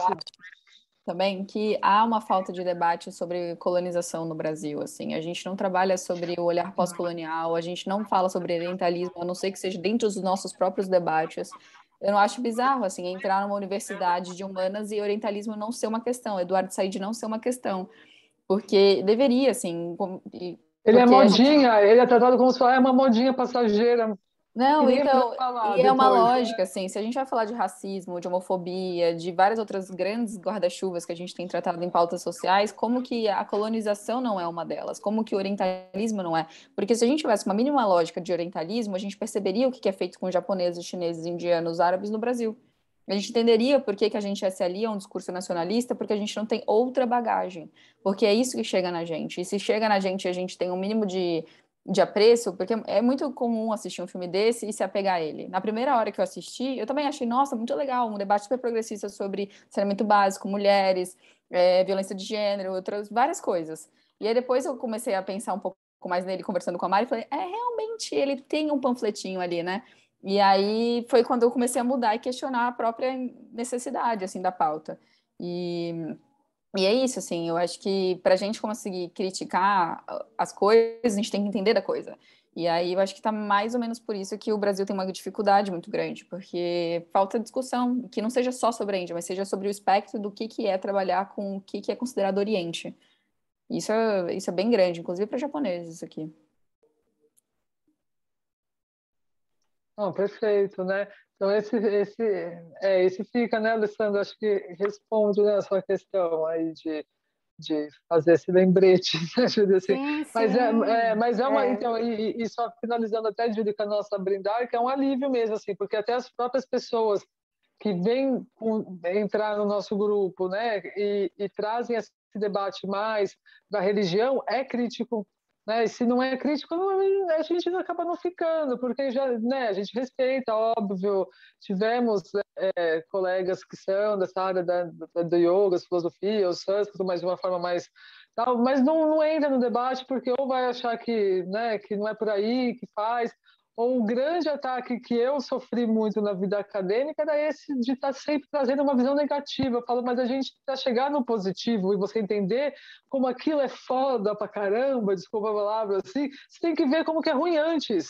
Quando você sabe o que acontece na Índia, você pega um Ambédica e você fala, gente, você está entendendo que esse cara é fantástico? Olha o que ele está falando, olha da onde ele vem, olha tudo isso que está E a acontecendo, assim, gente como tem é que que ele não está no poder debate? criticar, né? Eu acho que o que faz É, isso é poder criticar, do que só olhar de uma forma positivada esses locais que têm tantos hibridismos, assim. A gente não consegue olhar para uma coisa na Índia e descrever ela de uma forma simples. Tudo é muito difícil lá, porque existe tem uma muita cultura muito coisa. grande e muita colonização, e é uma cultura muito forte, assim. Eu vou responder o Matheus, tá? Sobre o filme. Sim, Quase todo o cinema indiano, ele vem com esse discurso de aliança política exatamente por ter um órgão de censura, exatamente porque ele está a era pós-Modi, ele vem com um cinema que é muito aliado ao governo, sempre foi, nunca deixou de ser um cinema nacionalista, neonacionalista, com conversas ao nacionalismo, mas ele não deixa, assim, tipo, os poucos filmes que criticam o cinema indiano, eles são feitos fora da Índia. A maior parte é feito pela diáspora indiana. Se você vê os melhores filmes de crítica à Índia, é pela diáspora. Dentro da Índia, você não pode falar sobre isso sem você ser ameaçado, sem você colocar em risco toda a sua equipe, todo o seu elenco. Então, o filme, ele, como eu falo, assim, eu acho que o capitalismo ele está abraçando pautas sociais porque neste momento isso é necessário. Nesse momento a demanda sobre pautas sociais é um discurso de mercado mesmo. Então, muitas vezes, qual é a fala, né? Os Dalits não estão sendo falados ainda porque ainda não virou uma necessidade de mercado, talvez não vire porque não tem uma questão financeira, econômica ali envolvida. Mas as mulheres viraram, a pobreza virou, o mundo está discutindo isso. Então, eles vão começar a tratar isso para também humanizar esse grande primeiro-ministro e também trazer a pauta dele como essa pessoa que ela é boa, ela é positiva. E é isso, assim, eu acho que a gente humaniza tanto essa figura e essa política toda e a gente começa a acreditar nela também. Porque quando você começa a ver pequenas mudanças, ou quando você começa a achar que você começa a se espelhar, né, no filme. O filme, pelo menos o cinema indiano, ele trabalha muito com espelhamento social, e não acontece no Brasil, né? A gente tem uma questão muito negativa com o cinema nacional. Eu realmente trabalho com isso, eu sei como é muito difícil trabalhar com a ficção no Brasil, diferentemente do reality show, que aqui é super explorado, né? Mas a ficção é muito mal vista. E já na Índia, não, a ficção é o grande espelho social para tudo, para moda, para turismo, para regulador social, de mudança social mesmo. Então, fazer um filme sobre isso, ser autorizado a falar sobre estupro para uma grande rede, mas isso está vinculado a trazer uma melhoria para a imagem do Modi, isso foi aceito, sabe? Então, tem isso aí vinculado. E em termos estruturais também, o Estado, ele sempre... essa sua questão é interessante porque eu acho que os dois, de certa forma, porque essa relação do apelo social é muito presente, porque o Estado ele se adequou ao sistema de casta. Uma grande questão que eu acho, até vindo da leitura do Said, que também é uma leitura que eu prezo muito assim as suas reflexões de forma amplas, assim, acho que ele acertou muito em cheio. Uma das grandes questões ali na Índia é a adoção mesmo do Estado-nação, dessa estrutura no pós-colonial, porque podia ser diferente. E acredito que o Ambedkar, que é esse figura Dalit, né, foi o primeiro ministro da Justiça da Índia, ele foi o presidente, por algum tempo, o presidente da Constituinte, da Constituição indiana de hoje, né? Muitos o celebram enquanto o pai da Constituição indiana foi um Dalit, então os problemas são resolvidos, né? A gente contemplou o Dalit aqui nesse negócio, né? Mas hoje tem diversos ataques à figura do Ambedkar, mas existiu um projeto de Estado que a gente chama assim de projeto de Estado nehruviano, que foi do Nehru, mas o Nehru, que foi o primeiro-ministro da Índia, ele que chama o Ambedkar. Então, é um projeto nehruviano do qual tem o Ambedkar dentro, né, da estrutura, e uma visão de mundo que, quando chega o Narendra Modi, as análises sociais e políticas que se faz na Índia denomina mesmo. A Índia está a um passo do fim do sonho de Estado, de projeto de Estado nehruviano. O que entra agora é um hindutva mesmo, é um nacionalismo hindu, é um Estado religioso. A proposta de Estado de Nehru era distinta. Mas na vida, na burocracia do dia a dia, o Estado ele engloba muitas das estruturas tradicionais da Índia, que são os panchayats, principalmente nas vilas rurais, que, por um lado, é extremamente interessante e gigante. Gandhi era um grande entusiasta desses panchayats, e Ambedkar falava, aqui tribunal de casta. Você tem que botar um cara neutro, não pode ser essas pessoas, senão a gente vai ser... Então, é assim, um conflito entre os Dalits. Os Dalits são muito interessantes porque eles questionam o Estado tanto do ponto de vista capitalista, do ponto de vista europeu, enfim, ocidental, essa máquina de exploração que encontrou numa Índia uma classe social que trabalha por muito pouco, maravilha, aqui que a gente vai ficar, já tem escravo aqui, não precisa escravizar mais ninguém, trazer ninguém de fora. Então, por um lado, é uma crítica, mas também é uma crítica ao que tinha antes, ou ao que pode vir depois, se não for aquilo.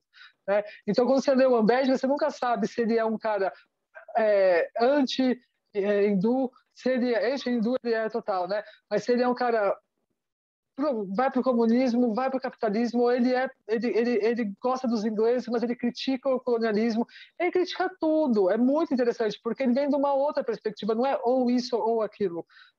Tem outras coisas, porque a exploração desse grupo, o Estado, ela cruza diversas barreiras.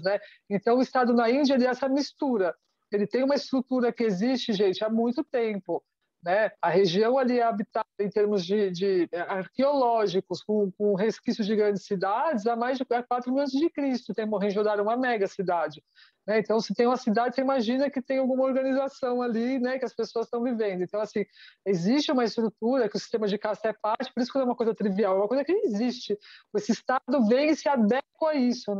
Ele está dentro, não é que ele está dentro dessa estrutura. Isso é muito bacana. Isso eu acho que é muito bacana em todos os lugares que foram colonizados, mas particularmente a Índia e a China, eu acho que não tem muito igual, assim, até pela dimensão tanto histórica quanto populacional hoje, Quer dizer, sobreviveu para esse 1,2 bilhão de habitantes. Então, assim, é uma coisa que se sustentou no curso da história, Então, a gente tem esse Estado que ele busca essa modernização da mesma forma que ele é totalmente permeado dessas outras estruturas que trazem muito sistema de casta para dentro do debate, ao mesmo tempo que também traz muita participação popular, mas das castas altas de todas essas vilas rurais. Então é complexo isso.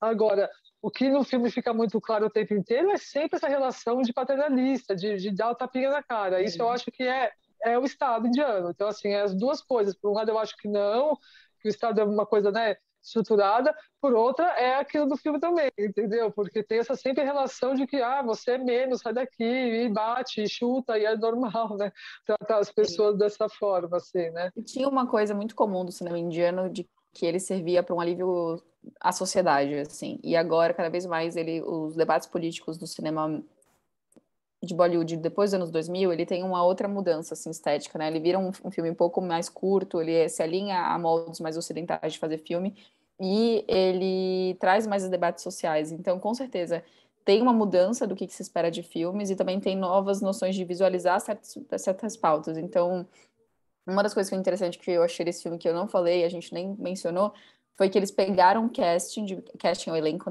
Pegaram elencos de peles escuras. Assim, a Índia ela tem uma questão muito, muito, muito forte com colorismo. Então, eles terem pego a mulher, que é a mãe, Ela é uma mulher super jovem, extremamente atraente, mas ela tem uma tonalidade escura. E o personagem principal também. Então, teve 2 ou 3 cenas que eu vi pela correção de cor, Porque, quando depois que você grava, tal, você faz uma mudança na cor. Que eles tonificaram isso. E aí eu falei, nossa, isso é um outro grande ganho do filme, assim. Porque você não coloca essas pessoas para ter voz, para ter narrativa, para ser papel principal. Então, isso é uma parte interessante que ficou ali também. A outra que ficou também foi que eles percorrem, na hora de pedir dinheiro, esmola, para fazer... Eles percorrem muito bem os templos hindus e vão nas mesquitas também. e são todos, né? Então percorre nessa Índia nehruviana, onde pode ter um muçulmano e vai estar um muçulmano, ele nunca vai casar com a hindu, mas ele está mó bem ali, tem a vida dele, entendeu? E os Na hindus ali do mesquita, né? lado.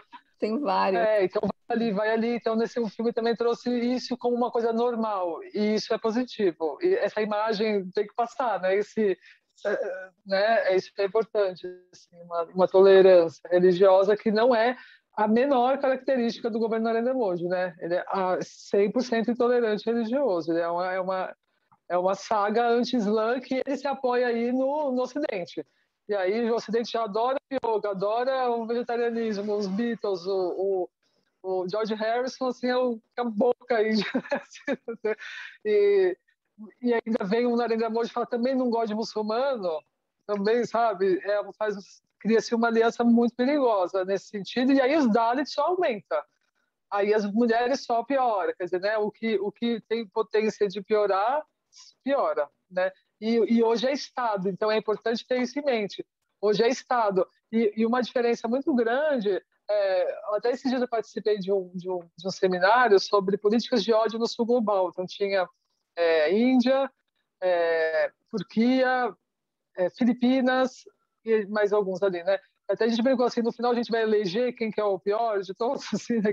Para quem que vai o troféu, né? Mas assim, na minha opinião, desses Brasil, obviamente, estava na lista, tal. No meu ponto de vista, assim, olha, Erdogan e Modi, eles estão no topo da lista, assim, porque não é como o Bolsonaro, o Duterte lá na Filipinas, que são pessoas assim que podem piorar muito. Então, assim, sabe, um segundo governo, né, uma reeleição e tal. Mas o Narendra Modi, ele não é uma figura. Hoje ele constrói totalmente o culto ao Narendra Modi. Quando ele foi reeleito, ele estava numa caverna no Himalaias com 5 câmeras filmando ele por vários ângulos, ele meditando. Né, de laranja, tal, no Himalaia, assim, super show business, assim, o Ocidente vendo o cara tá meditando no Himalaia, na caverna, enquanto sai o resultado, né, etc. Mas ele está criando essa imagem de Narendra Modi, ou grande guru, etc., mas ele vem de uma estrutura de um projeto do Hindutva que é de 1920. Ele é gigante. Essa RSS, que é o grupo paramilitar, e o VHP, que é o grupo da religião, dos hindus transnacionais, é coisa de milhões de seguidores, de participantes, associados, né? Não são participantes, são associados. E eles têm um projeto, o que eles querem para a Índia? É uma Hindu Rashtra, é um país hindu, de uma estrutura hinduísta que poucos na Índia reconhecem como tal. Fala, meu, da onde que isso é o hinduísmo? É uma visão de hinduísmo super orientalista, né? Que foi construída ali, que é isso, está todo mundo meditando, ninguém come carne, todo mundo... Esse é o livro sagrado, Mahabharata, Bhagavad Gita, Ramayana, acabou. Entendeu? É isso que é o hinduísmo, né? Agora dança, canta e acabou. Então, assim, uma visão super orientalista, porque isso foi construído na época em que essas instituições foram montadas, em 1920, era o auge do orientalismo, né?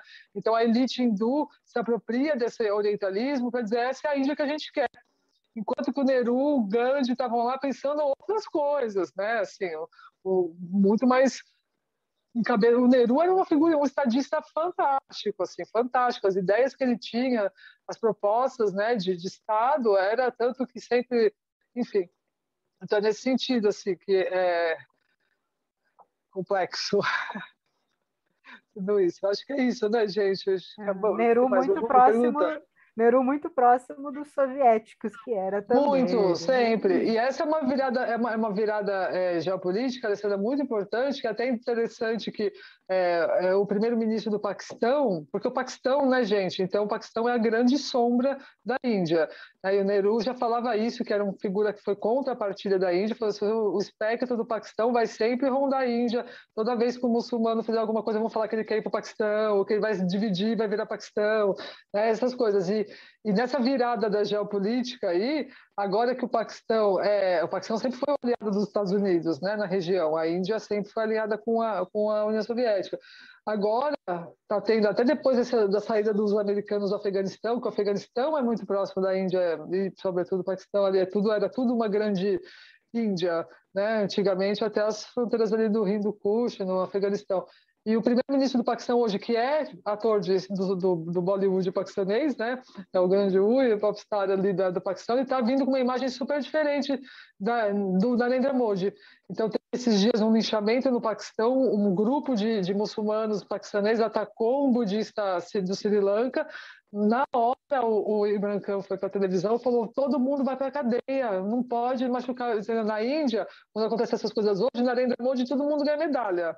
Ah, tudo bem, matou sem querer um muçulmano ali, mas olha, o cara é maravilhoso, entendeu? Vai ganhando medalha. Então, o Imran Khan é muito, muito interessante. O Paquistão hoje está assumindo essa posição mais, assim, não que eu acho que esteja, né, gente? Mas assim, ele está se posicionando, o Imran Khan. É interessante olhar como é que ele vai ser. Promovendo turismo no Paquistão, parece que está tendo um programa de financiamento de microcursos de hotelaria no interior do Paquistão, para lugares assim fantásticos, de lindo, né? Você olha aquelas paisagens, Índia, Paquistão, ali é tudo maravilhoso, né? Aquelas casas de querrésimas, aquelas ruínas, e montanha, e rio, e tudo lindo, né?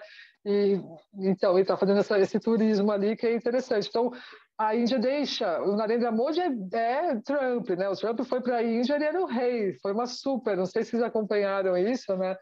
A visita do Trump na Índia era assim, o Trump deve ter amado, ele falou assim, gente, eu sou o rei do universo, onde ele ia tinha milhares de pessoas, o bandeirinha falou assim, eu te amo, assim, né? Então, que não é uma tradição da política externa da Índia na perspectiva do Estado nehruviano, que se rompe com ele, qualquer ideia de democracia e direitos humanos aí saindo pro buraco, né? E acredito, né, Alessandra, que o Paquistão está fazendo umas conversas com o Irã, com a Rússia, porque não, sem Estados Unidos eles têm que virar para alguém ali, né? Para a China. Bom, com a China está ótimo o Paquistão com a China, isso é importante também. Não, nada a ver, né, com o filme, a gente está Não, viajando. Mas o Paquistão e a China estão super bem, né? Então, e agora essa virada com a Rússia, com a Índia, que eu achei um tanto interessante no sentido de complexo, histórico, né? de imaginar, né? Histórica, Quero aliança ver qual é o histórica. interesse, né? Então, mas enfim, é outro debate. É outra conversona, né? Muito bom.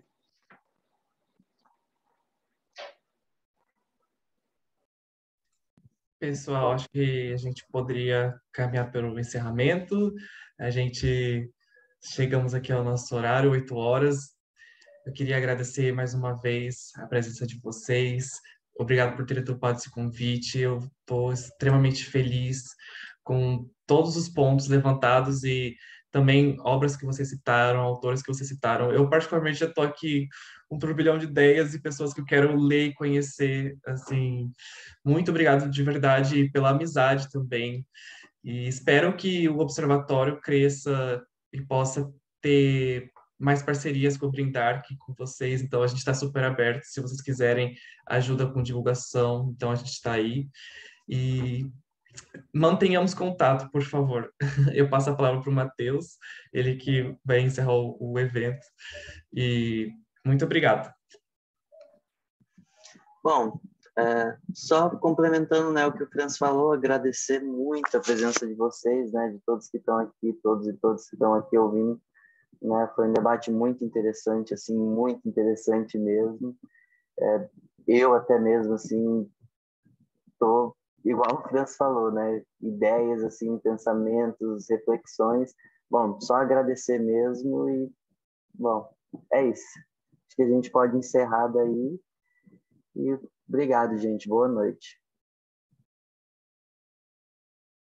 Aí eu falando sem. Obrigada a vocês, gente. Obrigada a vocês, obrigada a Júlia. Foi um prazer. Muito bom. Muito obrigada também. Estou muito feliz também.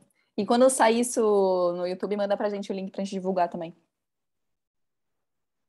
Mando sim, mando sim. Obrigado, pessoal. Boa noite e até amanhã. Espero que vocês possam participar amanhã da sessão. Vai ter sessão China com Big Fish e Begônia e sessão África do Sul com o menino que lia cartas. Espero que vocês possam participar. E estamos em contato. Abraço e boa noite.